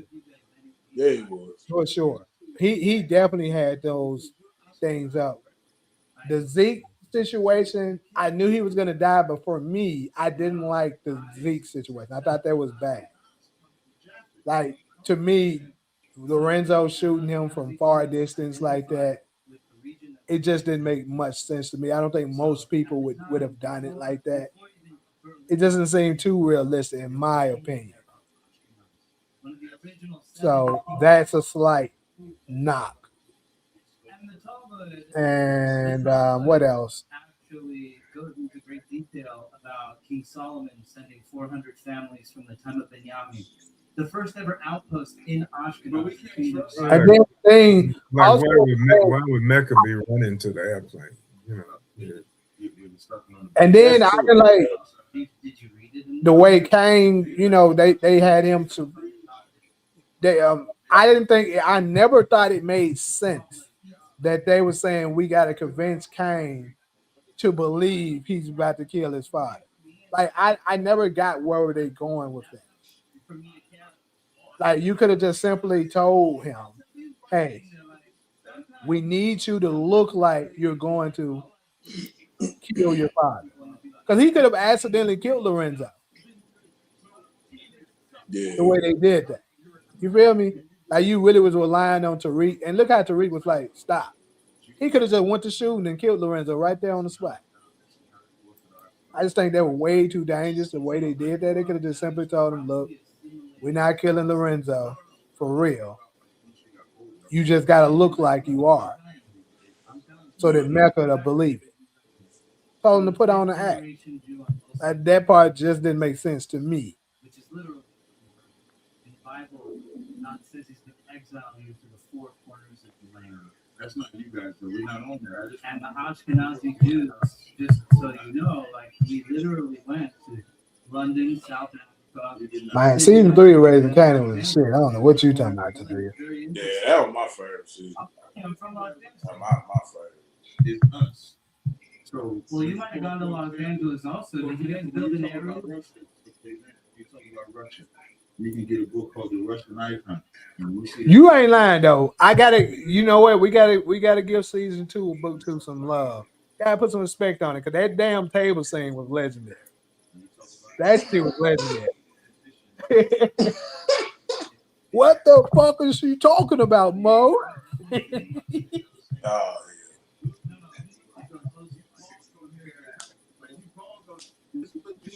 That was season 2. Well, I mean, like, so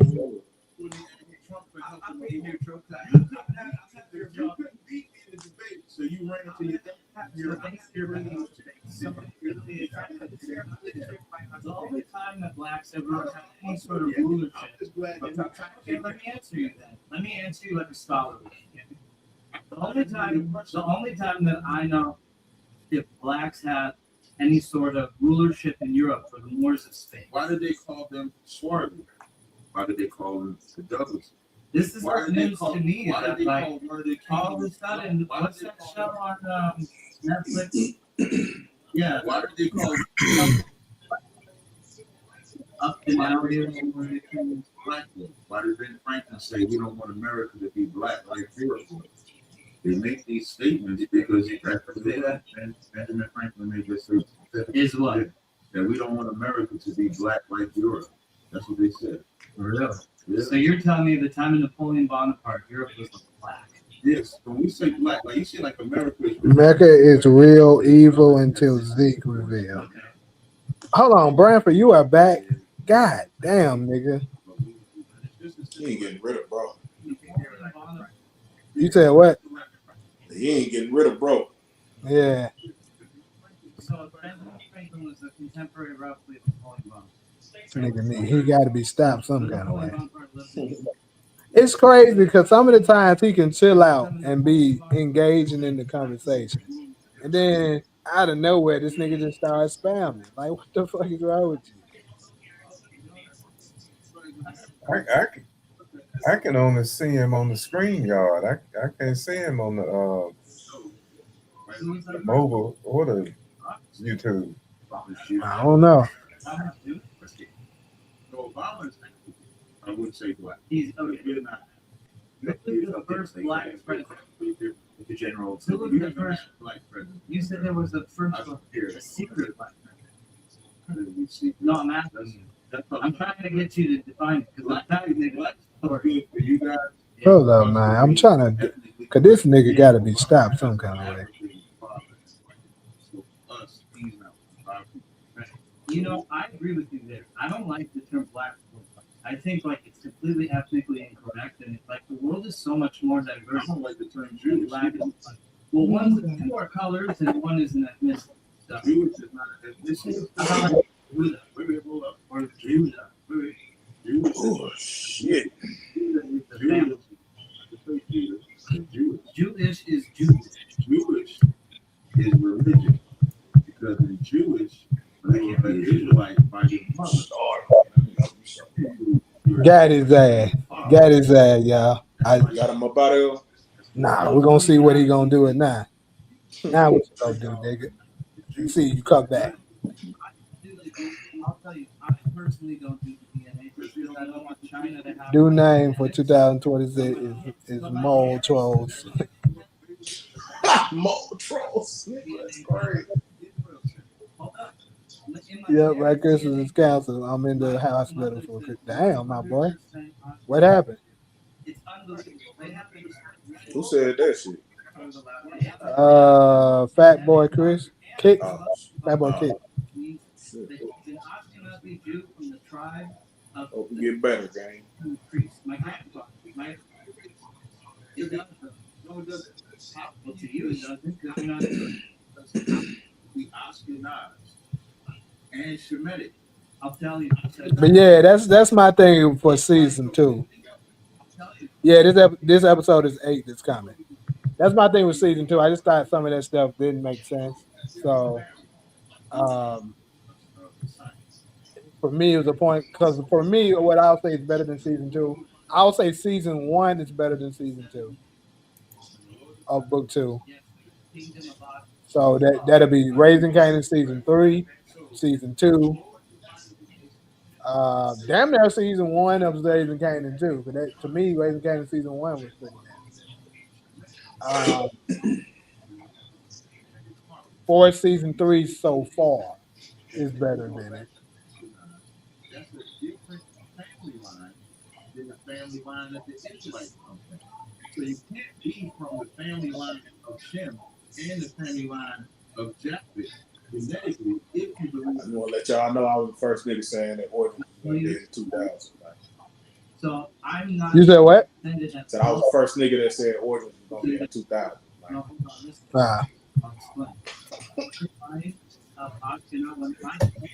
Yeah, season 3 of Force has went by fast, and I would say part of the reason is because we didn't get no skips. Remember, I told y'all at the beginning we're not getting no skips, and so far we haven't. We might get it after this 8, might get it after this 9, but I'm telling you, I don't think so. I think it's going straight through. It's gonna be a surprise skip. They're gonna do it at the end of the credits. Watch the credits to see it. No, I'm not talking about a time skip. I'm talking about like you know how they skip a week. No, that's what I'm talking about. That's what I'm talking about. Like they don't. Sometimes they don't tell you. They'll tell you like in the credits or like after the credits or some shit. Or they'll like before the trailer starts in the next 2 weeks. What the fuck you mean in the next 2 weeks? Was even a nation or a conception. There was one. Well, just remember, Jay. Now I'm saying that Che and Bobby, some kind of way, is a misdirection. Misdirection in what way? In who they really are. Right here, man. Another way to get it. I'm talking about in who they really are. Like Che, I think he's connected some kind of way to the government. Well, that's what CG was saying. Remember last time he was on here? He's been telling me for a while. Like he first introduced that to me, I think after episode 3. He said that he believed Che is connected, but he said he probably is a federal informant, like Mecca was. Mm-hmm. I'm agree, and I think Bobby is more street related than we know. I just always had that feeling about him. I don't know if you remember, but I've been saying there's something about him, and we don't know enough about him for a while.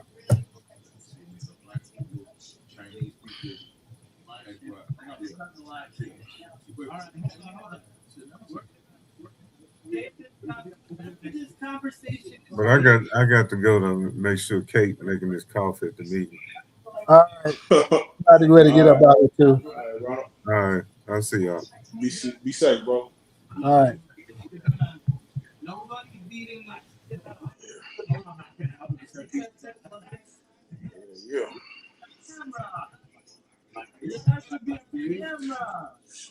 Something to eat, bro.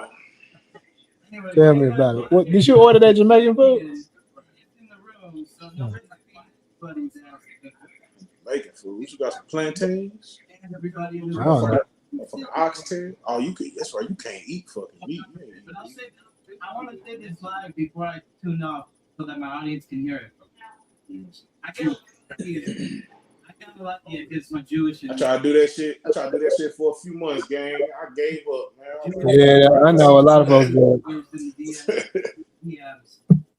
But yeah, Che, what makes to me that says that CG might be on to something with that is he's right about it. Seems like this nigga always avoiding conflict, like when it comes to anytime a potential war could potentially break out or something like that, he's always avoiding it. When most of the other, kingpins, cartel leader level people be with the shit. Nigga, Ortega is orchestrating a war as like that nigga behind the wall orchestrates some shit. Like Che under Carter orders. That'd be crazy. How Carter running him and he in Chicago? That'd be crazy as hell. That nigga Carter a motherfucker if he got pulled like that. It do seem like that if like he don't want war, but I mean shit, fucking Diamond and them pulled up and told him about the Yardie situation. But they explained it to him in a way that made him understand, like, well, shit, we taking their territory and getting more money. So he was like, oh, that's fine. But I'm like, nigga, you just said Got you. I'm trying to explain it to you. You just said you don't want war, nigga. You use your Bible? I couldn't. No, what I mean, I don't know. Another thing you got to go into CG might be on to something though. Who is Jewish? Yeah. Israel. The Bible includes either one of us, right? Yeah. You agree? So you would have to show in the Bible where you're a Jew by your mom. Yeah, I will. Okay, good. I could do that today. I actually brought I brought a lot of my lineage with me. I brought a chunk of my lineage. But can you just demonstrate in the Bible? Yeah, I can. I can. So Get up with your J, man. All right, I'm about to drop off it too, though. It's been real, y'all. It's been a good little live. For sure, bro. Stay up, bro. All right, you too. So there's also the rules that govern like the boss code. Who more dangerous, Che or Dean? Nigga, Dean didn't do shit. He can only marry. And Che ain't did nothing either. So I gotta agree with Ali. Neither. But like he can marry any of like certain Jews. When it comes to the temple, hold on, not even Ashkenazi. When it comes All right, yeah, I'm about to check out. I'm a holler at y'all. This DNA strand.